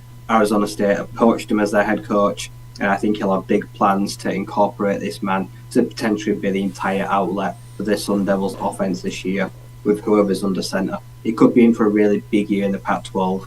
Athletic, 6'4", like 215, a good receiving threat that should steal a lot of targets and a big workload this year. All right, and then for me, whether he's a tight end or not, I don't know. I just really like him, and not enough people talk about him. Arande Gadsden, he is the Syracuse tight end wide receiver. I think he does enough to be called a tight end, so I put him in here. He is great. He has been really good in this offense, even with Garrett Schrader trying to ruin it the way he just runs the ball all the time. There's this guy who can block because he has to, because they're a big rushing team, Syracuse are, but they also do air the ball out quite a lot. He's one of the more all-rounded prospects at tight end. He might go as a receiver, again, might be cheating a little bit, but he is technically listed as a tight end, so I really like him as a player, and more people need to know about him. So Arande Gadsden from Syracuse is my tight end. Right, offensive line. But do it all. Yeah, do all 5 at once. It doesn't matter if you've not got a centre or anything in there. You give me your 5 offensive linemen. I did go with a natural centre. So my natural centre is Bryce Forster from Texas A&M. Experienced starter, 6'5", 325. He has run a 4.95.40, which would put him in the 96th percentile. And he also does track and field. Like I say, he does like javelin. He does like he can do like sprints. He can do jumps. Like I say, he's one of the most athletic centers in the nation. And Tamu are going to need him to help get everything going through the offense that last few years has really much struggled. I've then got Connor Colby, a 4-star Iowa tackle, 6'6", an absolute run mauler. Like I say, because they've cared about, like I say, running the ball in the last few years. An amazing 4.47 shuffle for a guy of that size and that length, super athletic, that should have a really good season this year. And then Tommy Brockermeyer, so the former 5-star tackle, he barely played at Alabama in his first year. All he was there as a freshman. And like I say, hit the portal and he's landed at Texas Christian. So the Horned Frogs have lost a plethora of talent to the draft in the last few years, but they got a really big pickup in the portal this year. Like I say, he's a man mountain, a former 5-star recruit, and they're going to try and plug and play him straight into their airline. So he could be a really big impact transfer player this year. Then 2 experienced guys. Michigan fans, you've got to hear Ladarius Henderson, former 4-year starter left guard, left tackle, left the Arizona State Sun Devils. He's your projected left tackle starter this year. Former captain, very experienced. Like I say, completed his summers, his degree, they believe, virtually. So he didn't play in spring practice at all. He was still getting his academics in order. But I believe he's ready now to play for this year. And he should be a plug-and-play guy somewhere on the line. Extremely experienced and one to look at for the draft as well next year. And then I've got Jack Nelson from Wisconsin, 6'7", so a sophomore right guard, made the transition last year to left tackle. So he's played both sides of the line, and he's only given up 4 sacks in his 3 years, 2 as a starter, 1 as a freshman. Very safe pair of hands, great in the run game for helping Braylon, and he's a man mountain that's made the transition from playing one position going over to the blind side. So he's going to be a really big part of everything they do, like I say, whether it's for Tanner or Braylon. All right, excellent. Moving on to my offensive line, I've done 2 tackles, 2 guards, and a centre.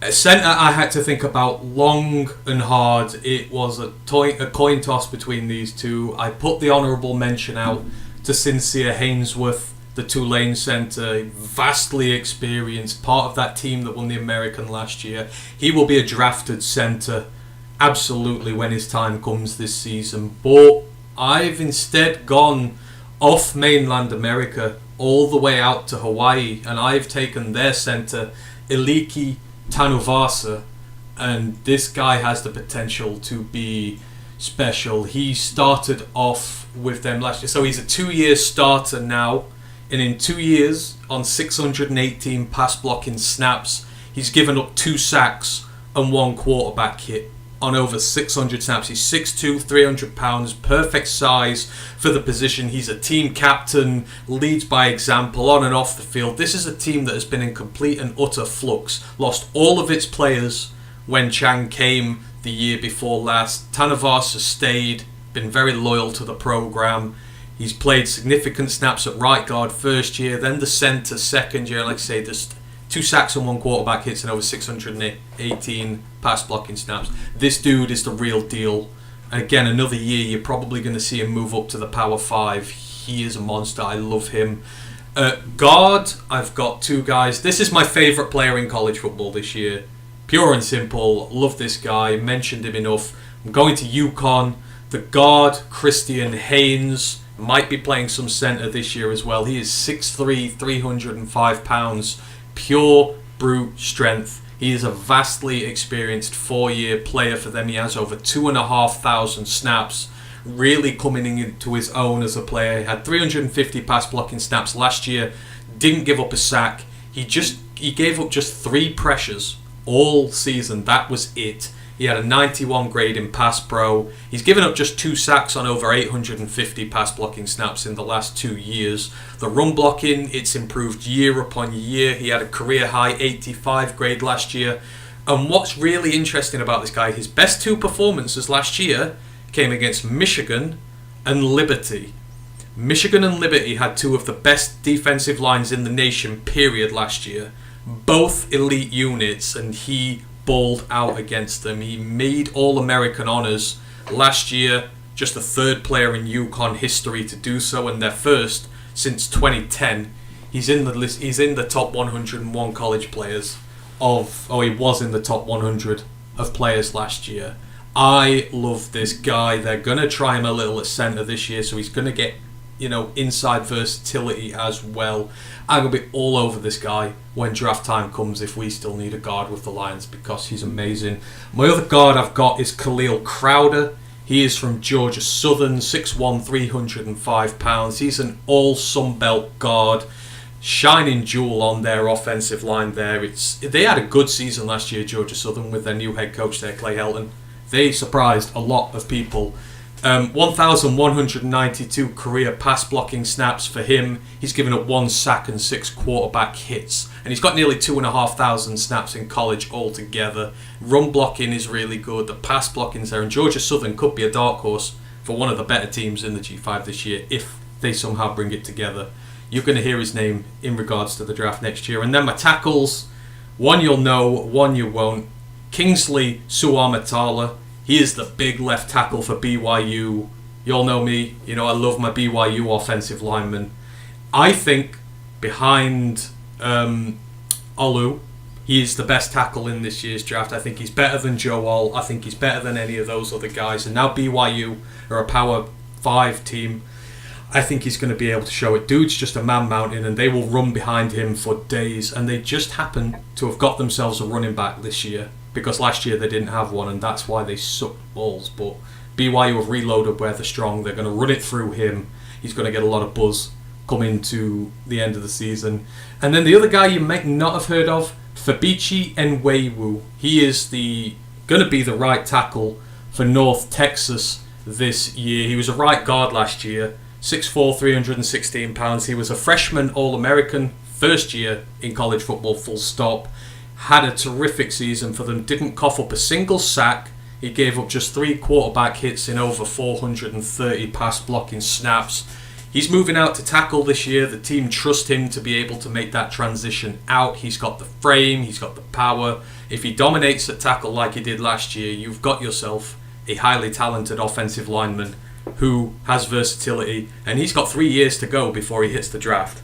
Honestly, the sky's the ceiling for this guy. So Fabichi Nwewu, my other tackle there. Right. let's move it on. We're going to flip over to the defensive side of the ball. So we have 3 slots for the defensive line. This can be interior, edge. Who have you got? We'll go through the 3 on the D-line first, right? Who do you have on there? I've already mentioned one of them. Braylon Trice, let's say one of the best pass rushing defensive tackles in the nation. He's going to lead that Huskies defense. This year he's going to go out to better his 10 sacks from last year, try and make himself a household name, especially on the national stage. I've then got Dwayne Carter.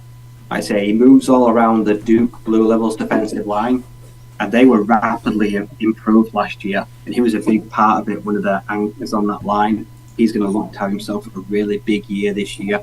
And then my third guy, I've dropped down to the FCS, and I've gone for one of the brightest talents in the nation. So from New Hampshire, Josiah Silva. Now at like 6'2.5", like 240, 245, very undersized for a pass rusher. In the last 2 years, though, 38 tackles for loss and 21 sacks. He's been a busy old boy in the last 2 seasons combined. For a pure havoc rate guy, one of the best guys in the nation. And this year, he's going to look to try and continue that wrecking path and oppose the offensive lineman. He's nippy. He still plays with strength and speed, despite, let's say, the lack of size. And he's got a good pass rush arsenal. And he's a great finisher. So he could make himself known on the bigger stage this year, especially if they can make a run in the playoffs too, if they can get a decent run going in there too. All right, and we'll move it over to my 3 guys on the defensive line. So I've gone in a few different directions here. The first guy, gone for a defensive tackle, plays for Florida Atlantic, goes by the name of Jude Okolo. He is a transfer in from Illinois State. He has just made the move up. He is 6'4", 290 pounds. Florida Atlantic, the big problem they had last year, stopping the run, because the interior DTs were not good enough. This is the guy they have brought in to fix this problem. He has not missed a single tackle in his 2 seasons in the FCS, and he has been a starter with starter reps. He has got great technique when it comes to his tackling. That's why he's such a big asset in the run game. When he gets you, he doesn't miss. You're coming down. Now, his only issue, he's going to need to take a bigger workload coming up, but these DTs take time to be able to get true starter reps on there. He's got pass rush upside. He had 14 pressures last year. Didn't have any sacks, but he got 4 QB hits in there as well. So that's what Florida Atlantic are going to develop in him this year. But first and foremost, he's coming in to stop the run. Guys know I love my nose tackles on the interior there, and I think he's going to be a big star for this team, and a team who could be the team in the G5. That's why I think you're going to hear his name this year. So Jude Okolo, one of my guys there. Staying in the G5 for the next one, James Carpenter. He's a defensive tackle from James Madison, 6'2", 276 pounds. Now this is a guy who is a run defender first and foremost. He is an elite run stopping DT. The Duke's house is built on that. James Madison are elite at defending the run. I think it was 80 yards a game they gave up last season, and that was it. But this guy has pass rushing upside as well. He's not just a run stopper. He had 30 pressures last season, half a dozen sacks. But then not only that, he gets involved in the passing game. You had 4 passes battered down as well. So when he's not making plays on the quarterback and he's not run defending, he's dropping into coverage and he's making plays there as well. And that James Madison team could again be great this year. So James Carpenter's the guy to watch there. And then I've gone into the Power 5 for the last guy, and to a team who were probably the worst team in the entire Power 5 last year at Boston College. But they have just a gem of a guy there in Donovan Eziruaku. I hope I said that name properly. Or is it Eziruaku? This guy is the real deal. It's his first season last year, finished with 61 tackles, but he had 14.5 tackles for loss, 8.5 sacks, 2 pass deflections, 3 forced fumbles, and even then he was only named second team all-Atlantic Coast guy, but I think that was behind Jared Verse, which is understandable. But he's a preseason first-team All-ACC guy this year. And Boston College may be bad again, but when you've got a legitimate pass rusher, he will fill his boots all the way. And he's one of the ones I'm most excited about on here. So yeah, Donovan Eziruaku, Boston College. Looking forward to seeing him this year. Right, let us flip it now. Got a couple groups left to go. So right, first up we're going to go into the linebacker core. We have 3 linebacker spots again available here. So who are your 3 guys at linebacker? So I've got Tyron Hopper. Like I say, Missouri Tigers, man, they stink, but not because of him. A thumper, a tackler, assured leader. He won't look out of place in most SEC defenses. He's as stout and sure as they come, and he should have a big year and be the standout player once again for the Tigers. I've then got a bit of a tweener. I've got JJ Weaver. Like I say, looks a bit odd. Like I say, 6'5", but only 225 pounds, very slender. Outside linebacker from the Kentucky Wildcats. 2021 had a really good year. Like I say, 6.5 sacks in and around the box, really good. Down year last year, only accumulated 3 sacks, but I'm banking on him in his senior year to have a big comeback year, especially for a team that needs a bit of juice. Lost a lot of talent as that defense, so he needs to be step up now as one of the older guys. And then my last guy, man, Justin Flo, 5-star linebacker out of high school 2 years ago. He's left the Ducks now because it just did not work. He was just a non-factor through injury, not seeing the field. But he's landed with the Arizona Wildcats, and it just feels like the perfect place, like say, for him to just get back on track, for us to see that potential. Like, he was supposed to be that groundbreaking pair with Noah Sewell, and it just never worked. But Arizona, like I said, are kind of on the up, and I feel like he's arrived at the right time to be a potential reclamation project in the Pac-12. Maybe we're going to see some flashes this year of Flo. If we can, I just want to see him play 12 games and get field time because he's dealt with injuries. But I feel like that could be a marriage made in heaven, and he could announce himself on the national stage this year. All right, that is Ryan's linebacker trio. They're moving it on to mine. So I've mentioned this guy already. So the first guy I've got is Abdul Carter. He is the Penn State linebacker coming into his second year now as a freshman. Just absolutely slayed it in the Nittany Lions defense because they just produce guys every single year. He took part in all 13 games, finished off with 56 total tackles, but he had 10.5 tackles for loss and 6.5 sacks. Not going to say MP, but this is a Nittany Lions linebacker who likes to come up and blitz and make big plays in there. He had 4 passes defended as well, 2 forced fumbles. He just made plays all over the field as a freshman, and you just can't be anything but excited. You see the progress these guys make year on year, and man, I'm just so looking forward to this team this year. Please, James Franklin, do not screw it up. The next guy I've got, going down into the G5, I've got Leighton Jordan. He is the Temple outside linebacker. These are another team who could potentially be quite good this year. He's 6'2", 220 pounds, does play as a bit of a tweener off the edge as well, but he plays all 3 levels of the defense. He actually plays some snaps at safety as well. But he had his first year as a starter last year. He'd spent 3 years at Temple working his way in the system, and he went ballistic in all areas of the team. 18.5 tackles for loss, 9 sacks, 2 interceptions, both of which he returned for a pick 6, 3 forced fumbles, and he registered an 80+ grade in coverage as a linebacker / edge guy, which for both positions is just ridiculously good. He is the heart and soul of that Temple defense, and if they're going to have a big season this year, he's going to be the name you're always hearing about on that defense. So Leighton Jordan there. And then I'm going over to the Pac-12 for the next guy, and I always struggle to say his name, but I will get there. Lautu. He is the linebacker / D-line hybrid from UCLA, and this is another guy who's just coming off the back of a terrific season. So he started at Washington, that power hub, didn't quite work there, transferred to UCLA last year, 10.5 sacks, 12.5 tackles for loss, 3 forced fumbles, fumble recovery, passes defended as well in there. He was, again, sort of one of these hybridy guys, but he plays a lot in the middle on a UCLA defense, which in the first 2 levels, really damn good. And, I've not put them to win the Pac-12 this year, but he's going to have a lot of work with all these high-powered offenses going this year, and I think he's going to be a name you're going to hear a lot. So Latu, the guy from UCLA, is my final of my linebackers. Moving it on. Corners. 2 corners. I mean, it says 2 corners and 3 DBs, but we'll do 2 actual corners first. Rye, who are your pair of corners on your team to watch?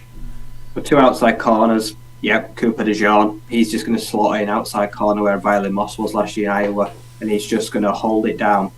And then I've got Cameron Lockridge. So he had 2 years at Hawaii where he was okay. Had like 3 interceptions, like 6 tackles for loss. Last year, transferred to Fresno State. It just all came together for him. 3.5 tackles for loss, 5 interceptions for the Bulldogs. Became one of the better power group of 5 corners on the outside, able to hold his own. And his senior year this year, I feel like this could be, we're going to see the best of him. He's going to be an outlier and a sleeper in the draft, and he's going to have his work cut out for him. So we're going to really see the best of him this year because it's going to be really difficult. Like I say, he's going to have to hold stuff down on the outside for the Bulldogs that have lost a lot of talent and may not be contending this year. But I'm sure he's going to make another name for himself in the Mountain West. I wondered if it would happen, but we've had our first dual pick who we've both picked there. I have also got Cam Lockridge in my team. As Ryan just said, the dude is special. I nicknamed him Lockdown Lockridge. He is that good. Fresno State team that's just won a Mountain West title.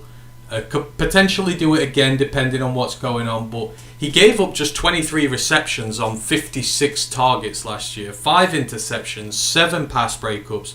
Dude's got a nose for the ball. The coverage speaks for himself. I actually had him down as the most draft-ready player in the Mountain West this year already, and he's got another year to go. So, yeah, Cam Lockridge is a consensus pick from us both there.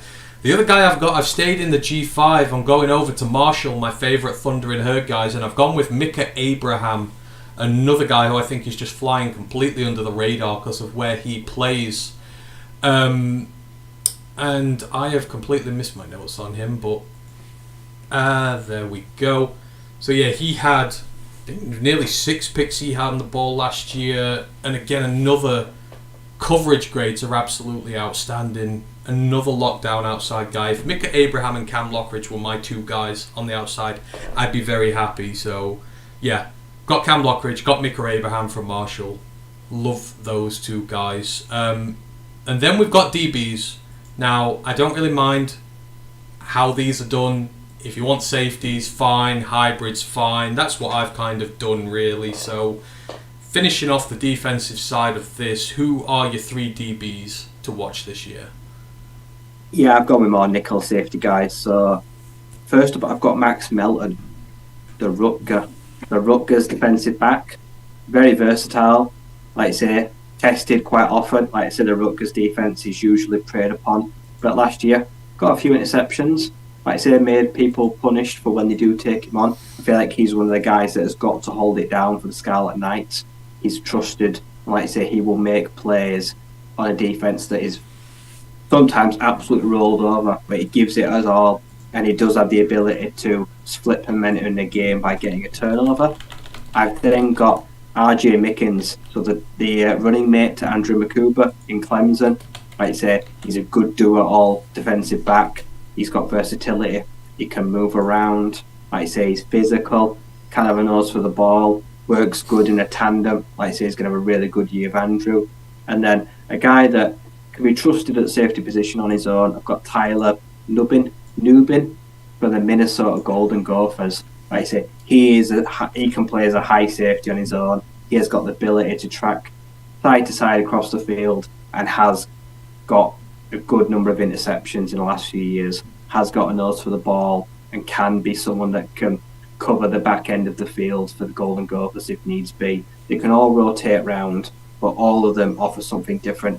In defenses that go from the great, the Clemson, but then the Minnesota and Rutgers, that can struggle week in, week out. But these are players they couldn't really do without on the back end.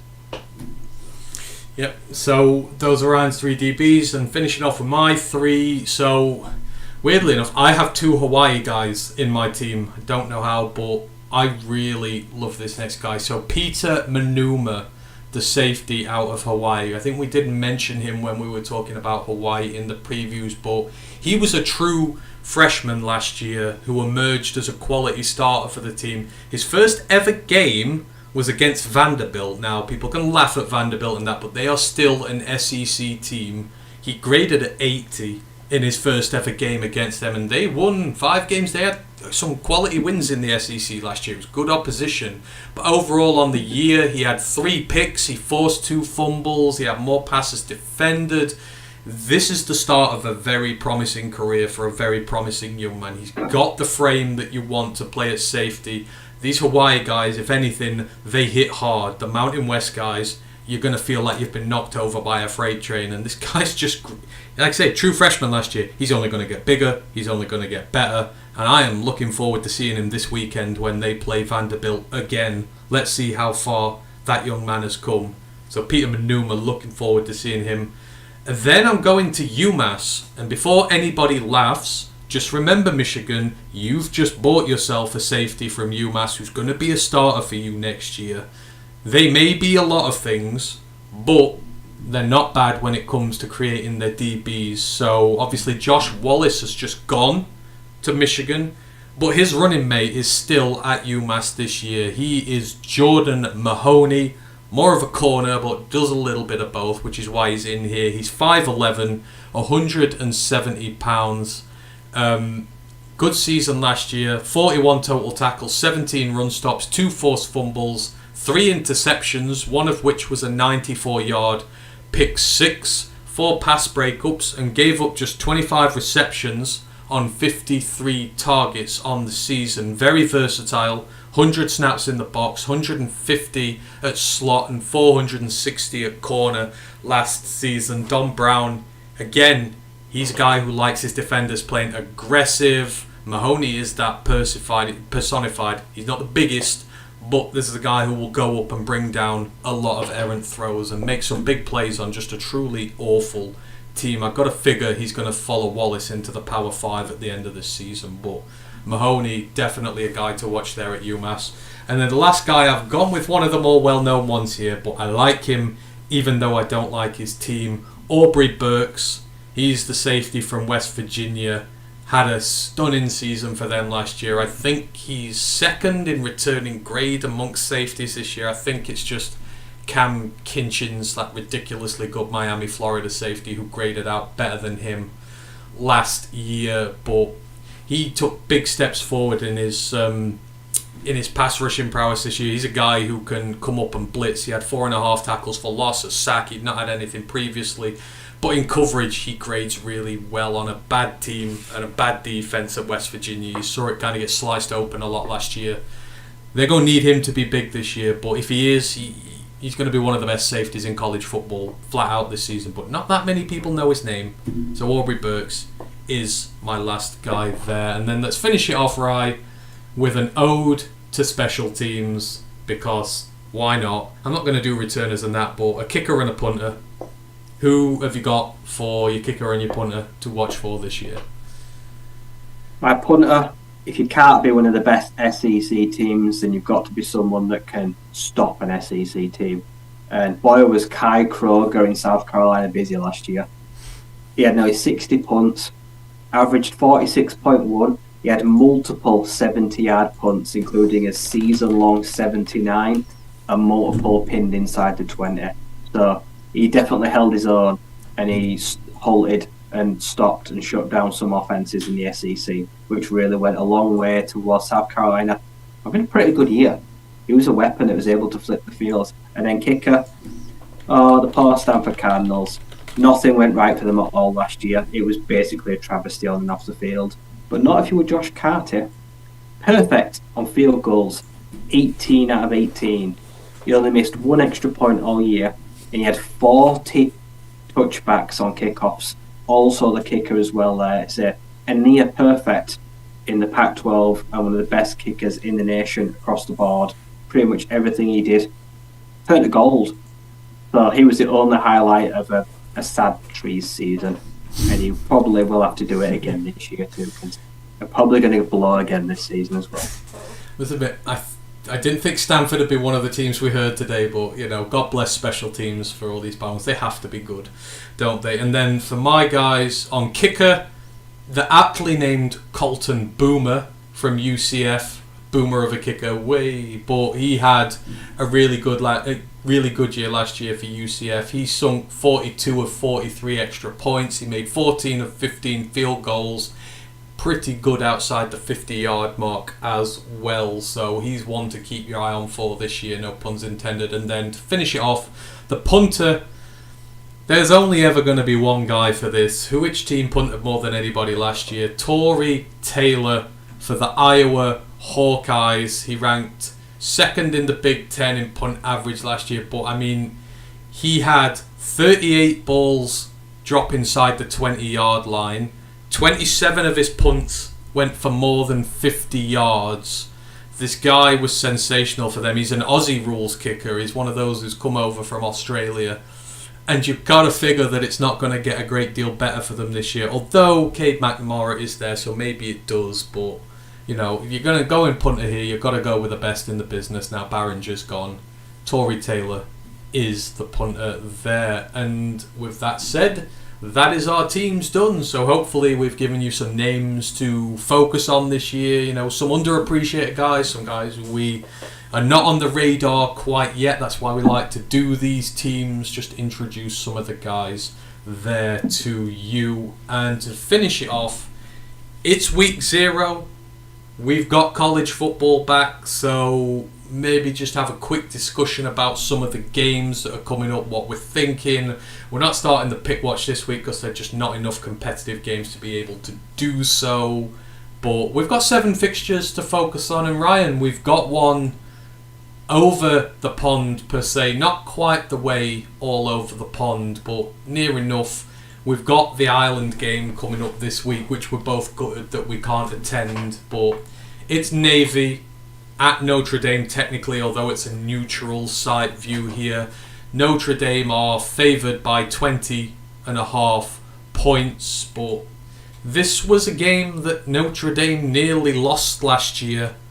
I think Navy made that stunning recovery in the second half when they were miles behind, and I don't think Notre-Dame scored a single point in the second half against them. But Ken Niumatolo's gone from Navy. He had 3 victories over Notre-Dame, which is the most of any Navy head coach. Yes, it took him like 17 years to do, but still, he was the coach who could kind of figure them out. And is this a case of now, last season was the Marcus Freeman sort of the yips just getting into the system, getting it well. It started poorly, got better. Is it going to be close this year, or are we looking at a blowout for Notre Dame in the Ireland game? I think Notre Dame should win comfortably, but they won't be convincing. I feel like for Sam Hartman, it's a dream start. It's just going to be laying up. I think no Navy will frustrate them, but yeah, the departure of Ken, Navy have to find a new identity after all these years. It's not a good matchup for them stylistically. The crowd will be absolutely heaving. The weather will play a part. If there's any heavy rain, that will definitely suit a team that is rugged on defence and got good ball security. Navy might want bad conditions because it could be windy as well, and they might have to force Notre Dame to run the ball a bit more. But Notre Dame should win comfortably. Marcus Freeman is on a warm seat. They have to start well this year.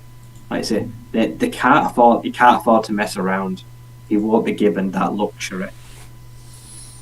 Yeah, I think it's going to be not as close this year, but it would not surprise me if Navy came over. I mean, it's a rivalry game. They've sort of done better against them in recent years, but I'm figuring that Notre Dame are going to win this by a couple of scores. At least, like I say, with Sam Hartman, he's looking to break a whole host of records this year in regards to his personal accolades. So I think he might just do there. Just quickly before we move on, Ex Lost Ocean said they sell shirts here that say "I'm just here for the punter." I can imagine Ash would love one of those, but it would not surprise me that Iowa fans sell shirts like that. That is hilarious. Can we get one of those? That would actually be quite fun. I'd love to have one of those. Right, so let's move on to maybe some closer ones. And we've actually got, first up, a conference fixture, which is rare for week 0. We've got CUSA action. We've got the UTEP Miners away at Jacksonville State, who are going to have their first ever game in the FBS week 1. UTEP are favoured in this one by just 1 point. So there's nothing really in this here. Obviously, right, so with Jacksonville State, you've got Rich Rodriguez coming back up to the FBS, very well known to the Michigan faithful around here. This is a team we know he loves to run the football. They have a ton of guys who love to run the football. It is their bread and butter. It's how they win games. Interesting to see how they're going to bring it this year. And then on the UTEP side, Dana DeMel, very experienced. It's his 6th season there. They've been sort of one of the middling teams the last few years. They've had a couple of 7 and 6 seasons. They had a 5 and 7 season last year. Quite another team built on its defense rather than its offense. So, but you got Gavin Hardison there, very experienced quarterback. It's a clash of styles. This one, UTEP going to pass it more. Jacksonville State going to run the ball down the throat. Jacksonville State's first game. I believe we were sort of a bit more down on them than we were James Madison last year. How do you see the new boys acclimatising to the FBS week 1? I don't think it's not a bad matchup for them. Like I say, week 0, catch them cold. UTEP, like you say, not great last year. It's a free hit already at a conference, and it's a good dip your toe in the water. Like I say, to go up against, like I say, the standard of what they're going to face in, week out, one of the average sides. I feel like this should be pretty close. But I feel like if UTEP are able to get their passing game going, then they will just pip this one. We're going to have to see how Jacksonville State transition from, like I say, a run-heavy offense to be a bit more balanced. They have to be a little bit more expansive and a little bit more aggressive. But I feel like UTEP, if they look past them, this could be a straight away, you get a slap in the face kind of face. You can't underestimate a team just because they're making a jump up straight away. So, yeah, we say 1 point favourites. That feels about right. There's not a lot to really pick between them right now.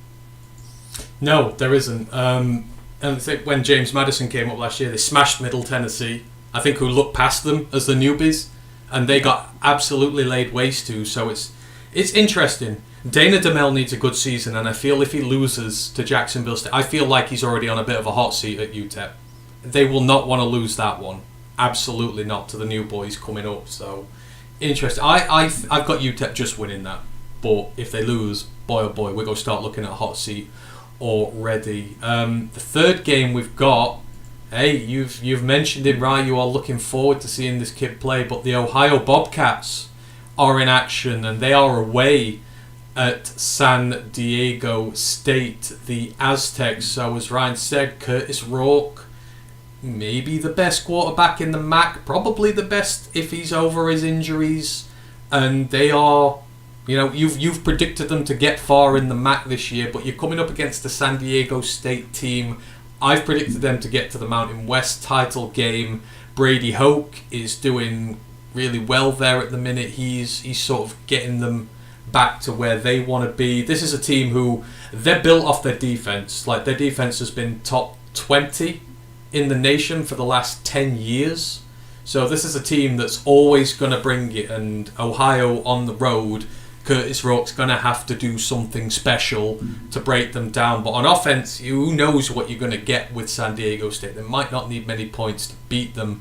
San Diego State at home, they're only favoured by 3.5 points. This could maybe be a shock here, right? Do you see Curtis Rourke being able to pull this one off for the Bobcats? No, this feels like a low scorer. I think Ohio can win, but I feel like this is going to be one of those, like, they both come out of the blocks really slowly, don't look great, and it's going to be a battle of attrition. Could be like a field goal kind of game. Both defenses come out great, but both offenses teething issues. So yeah, this could be one of those where over-under's like 35 points. I don't think there'll be too many scored in this. But yeah, the San Diego State defense, it is legit. So we're going to see if Rob is going to be able to hit the ground running, if there's any lingering effects. But yeah, as an out-of-conference game like that, that's going to be interesting for them. Like I say, it's going to be interesting to see who hits the ground running first. So you've got San Diego State winning that one? I think their defense will come through quicker than the other offense. Yeah, I've got them just winning that as well, but like I say, it could be a perfect platform. Like 19-15 or something. I don't think it'll be a spectacle. But you think if Curtis can go there, throw like 300 yards, 3 touchdowns, something like that, keep it like free of interceptions, turnovers, that could be a big deal for him and his stock. I mean, people will start paying attention then. Oh yeah, he can send a message to the rest of the MAC if he goes out there and can drop a good big number on them. Yeah, absolutely. Next up, we've got the UMass Minutemen. They are away at New Mexico State. Maybe don't need to spend too much time on UMass. We know who they are. They're bad. They're not really going to get much better that quickly. Don Brown has got a big-ass job on his hand there with them. But New Mexico State, I mean, we like them, right? Jerry Kill, the job he did year 1, they had a really slow start. I think they were 0-4. They had a good end to the year. They beat Liberty somehow. Don't know, but they're building big foundations there. They'll want to go to a bowl game this year, for sure. Like, legitimately not skank their way in with 5 wins and a good academic record, as it were. They'll be targeting this one. They're favoured by 8 points. I see them putting the hammer down here and sending out a message that they're legit this season. Yeah, I think the scoreline is going to flatten New Mexico State. I reckon UMass, they're just not there yet. They'll put up a fight and they might make life difficult, but they'll lose by probably 2 scores, something like that. They won't embarrass themselves, but yeah, New Mexico State will get off to a good start this year. Yeah, I think comfortable win there, and I'm looking forward to. I hope New Mexico State do well. They deserve it, and I want Jerry Kill to do well. So we'll see how he gets on there. Next, another lopsided one. So Hawaii, the whole reason we have week 0, they are in the 2nd year of their series against Vanderbilt. Last year, Vanderbilt went out to Hawaii, dropped a 60 burger on them, even though I'm pretty sure both of us had Hawaii to win. Hawaii travelled to Vanderbilt this time. Vanderbilt only favoured by 17.5 as an SEC team at home to one of the worst Mountain West teams at the minute, but we like the project that Timmy Chang's building in Hawaii. We said that maybe sooner rather than later they could be challenging that conference, but Vandy, they'll want to go to a bowl this year. They had 2 big wins in the SEC. They'll want to go to a bowl game. This classifies as a game towards your bowl eligibility. Are they going to get the gyps this year, or is this just going to be a nice easy one for them to start off with? Hawaii will lose, but it won't be anything like it was last year. I don't see a mauling. I think Hawaii will be better. Still beating comfortably, but they're not going to show themselves up this time. They're better at this point than they were last year, and I expect them to be better. If they got and lost 55-0, I'd be frustrated. I'd be like, you've not learned anything. Yeah. Like, are you any better or further along than you were last year? So this is a real benchmark, playing the same team twice after getting blown out the first time. You've got a direct comparison to be able to make. So yeah, Vanderbilt should win, but I need Hawaii to make them work for it this year. Yeah, I agree. I would like to see Hawaii put up some good points and just a heroic defeat, as they call it. Go out there, play well, make some plays, make them sweat a little bit, but ultimately they'll win it. But yeah, I just really want to see Hawaii do well this year. But yeah, Vanderbilt going to win that one there.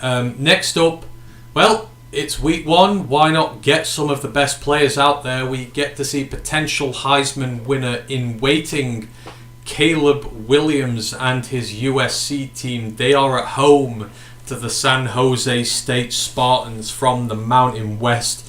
USC favoured by a very small margin of 30.5 points. We know what USC are about. Defense is suspect, but the offense is just good and can blow anyone away on its day. But San Jose State, you can't... I mean, I'm probably going to lose this one, right? I think we're going to agree there, but they're also known for their defense. It's one of the better ones in the Mountain West. It's been consistently good. It was 33rd in the nation last year. And then on offense, you've got Chevan Cordero, who is in molten hot form at the minute. His last year with Hawaii, his first year there with San Jose. This is a team that passes the ball and has a very potent passing offense. And USC don't have a defense, so this has an opportunity to be a big scorer. And if USC want to put any doubts about the defense, they've got to nullify this attack, because San Jose can put points down on them.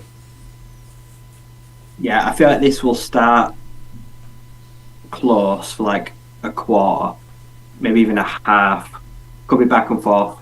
USC will eventually pull away. I think in the end they'll win comfortably, but I reckon they will underestimate San Jose State, and their defense, like you say, could panic week one or could look all out of sorts, and that will encourage the opposition. But yeah, Caleb Williams is probably, like I say, with Branch, like I say, I've said Zachariah Branch, this is the perfect game for him to go out and show why he's a consensus 5-star freshman receiver. This could be, he could feast. Yeah, and Caleb Williams is just going to light it up. But the rest of his team, I don't know what we're going to get from. So USC will win, but will they win comfortably, or will they win really ugly and just make themselves less convincing? That could also happen too. Yeah, I would like to think this. I would like to see San Jose again put up a good fight in this, but obviously USC are probably going to win this. I don't think we're going to see a big shock there, but it could be interesting. And like I say, Chevan Cordero, he could do wonders for his reputation if he goes out there and drops a few hundo there on the USC defense. But yeah, I think we're agreed USC going to win that one to start the season. And then to finish it off, everything said and done, we've got more conference action in the CUSA. We've got Florida International at Louisiana Tech, who we've both said are going to make the championship game, and one of us said they're going to win it as well. So Florida International, just for the record, if you remember, second year head coach Mike McIntyre, this was the defense that gave up less than 30 points just 2 times in 12 games. This was one of the worst defenses in the nation flat out last year, and they're coming up against Hank Bachmeier and that high-powered offense for the Louisiana Tech Bulldogs. Their defense is also not good, or at least it hasn't been, but you know, these are two teams who are going to play a lot of offense and they're not going to play a lot of pretty defense. But you got to figure Louisiana Tech at home, they should be winning this, and you feel like they want to put down a marker to start the season, like win this by 30 or 40 to really go, right, we're legit this year in the CUSA. Yeah, this is the biggest game of week 0. This could have the biggest impact later down the line in the season. So yeah, but home, yeah, new quarterback that's in a new home after hitting the portal. Like I say, a stacked receiver core that want to hit the ground running and get on the same page quickly. This could be a shootout. This could be quite a fun game to watch. This could be just a all offense, no defense, last person to keep the ball wins. So this could be quite a fun game to watch. I think LA Tech will take it. Like I say, I expect them to do well at home. That they'll want to pride themselves at not getting beaten. And if you do have aspirations of winning a title, it starts now. Like I say, if they're serious about making a title run, then yeah, it starts here. And I expect them to be a strong pass-heavy offense. Yeah, I've got Louisiana Tech winning this as well, and I've got them winning comfortably because I do want them to do well this year. I think that Sonny Cumbiu's there, it is, isn't it? I think he's building a good project with them, and I think that it could result in something special this year potentially. So, an interesting set of games, few CUSA games, few interesting out of conference ones. Where are we setting the upset then? Where, if we're going to put our upset alert out for the weekend, where's the upset going? Are we saying Ohio? Could they be the upsetters, or Jacksonville State? Could it be them? Could it be Florida International? Hawaii? Or San Jose, if you think they can take down USC, the Trojans. Where's the upset alert this week? I'm going to say Jacksonville State. I think they'll be still confident. Who was it last year that lost the FCS upset week 0, week 1 last year? Was it Washington? No, it was Utah State, wasn't it? Was it Utah State? Minnesota? I think it was Utah State last year. Didn't they get blown away week 1? Something happened, yeah. Yeah, I remember there was a huge upset, wasn't there? Yeah, and then like the year before, I think it was like Montana beat like Washington. Like say week 0, week 1, usually has like huge upsets. I'm going to say Jacksonville State. I'm going to say they keep the trend of FCS teams jumping up and doing pretty well. Oh yeah, I remember that Montana one. They broke like a 94-year record, didn't they, of losing against them? Yeah. Oh yeah, that was huge. I'm just trying to figure out who it was last year. Florida State, Duquesne, Illinois, Utah State beat UConn. Oh no, it wasn't last year. It must have been 2 years ago. I think it might have been week 1 last year. Utah State got blown away week 1 by oh god, who did they? Oh, I've lost it. But yeah, they got blown out week 1. That's probably what we were thinking of just there. Right. If anyone has any questions or anything you want to ask us before we get out of here, then please do while I go through all the housekeeping stuff. Thank you to everyone who has joined us this evening. We really appreciate it. I know we had a lot there. Hope you've enjoyed some of our predictions for the year, some of our players to watch, the recap over week 0. Now that the season's here, like I say, during the season as it goes, if you have requests for us, if you want us to look at safeties who might be in the upcoming draft, offensive line, D-tackles, or certain players, if you want us to look at certain players, we will do that for you. So just let us know. You can have the messages, you can put it in the comments on the show. But we did quite a few requests last year, and we're quite happy to do them again if you want anything in that regard. So in terms of next shows on the pod, the main podcast will be back on Monday. We'll be obviously talking about the Carolina Panthers game and looking ahead to cut deadline. Me and Matt should be online next Tuesday as well, talking. We'll be live whilst the cuts are happening. So for the Lions roster, so that'll be intriguing because a lot of it's up in the air this year. We don't know who's going to get cut. There may be some players who we don't want to get cut who are. I think there might be a lot more anger than usual in this upcoming year, so it's going to be interesting. We're going to be live for that. And then me and Ryan will be back on the College Pod next Wednesday. We will be talking about the Week 0 games. We'll also be doing our preview of the MAC because we need to finish the Group of 5 conferences before the season starts, and then obviously we'll be taking a serious look at Week 1 as well, the first big slate for the season. So there's going to be a lot of good stuff going on there. Obviously, you can find us all over the internet: YouTube, Twitch, Facebook, Twitter, Instagram. Just type in Roar of the Lions UK. You will find us, and the website roarofthelionsuk.com as well. That's going to be up and running again soon with articles for the season, with everything Lions based. So just click like, click subscribe, follow us that way. We really, really appreciate it. Thanks, Dan, for joining us. Hope you've enjoyed it this evening. X Lost Oceans says, great show, guys. Thank you for keeping me company at work. No worries at all. We'll try and talk more nice things about Iowa during the season for you as well. And he's actually put a link in for that I Only Come for the Punter t-shirt, so we might take a look at that, see if maybe we can get our hands on one of those. That might be quite fun. Anything here? Thank you, Lisa, for joining. Thank you, Ken. Thank you, Brent. Oh, Brent's putting his army chat in there. Yes, Brent's very proud that Army got the Navy head coach fired last year after that walloping they gave him in there. We know you're proud of that one. So, but yeah, we appreciate every one of you who's joined in. We will be back next Wednesday with our first review of the season. We get to talk college football, what's happened, what's gone. It's going to be great. Like I say, we'll be back with the Lions stuff soon. So, have a great week, everybody. Thank you, Ryan. Appreciate you as always, and just remains for me to say, one pride.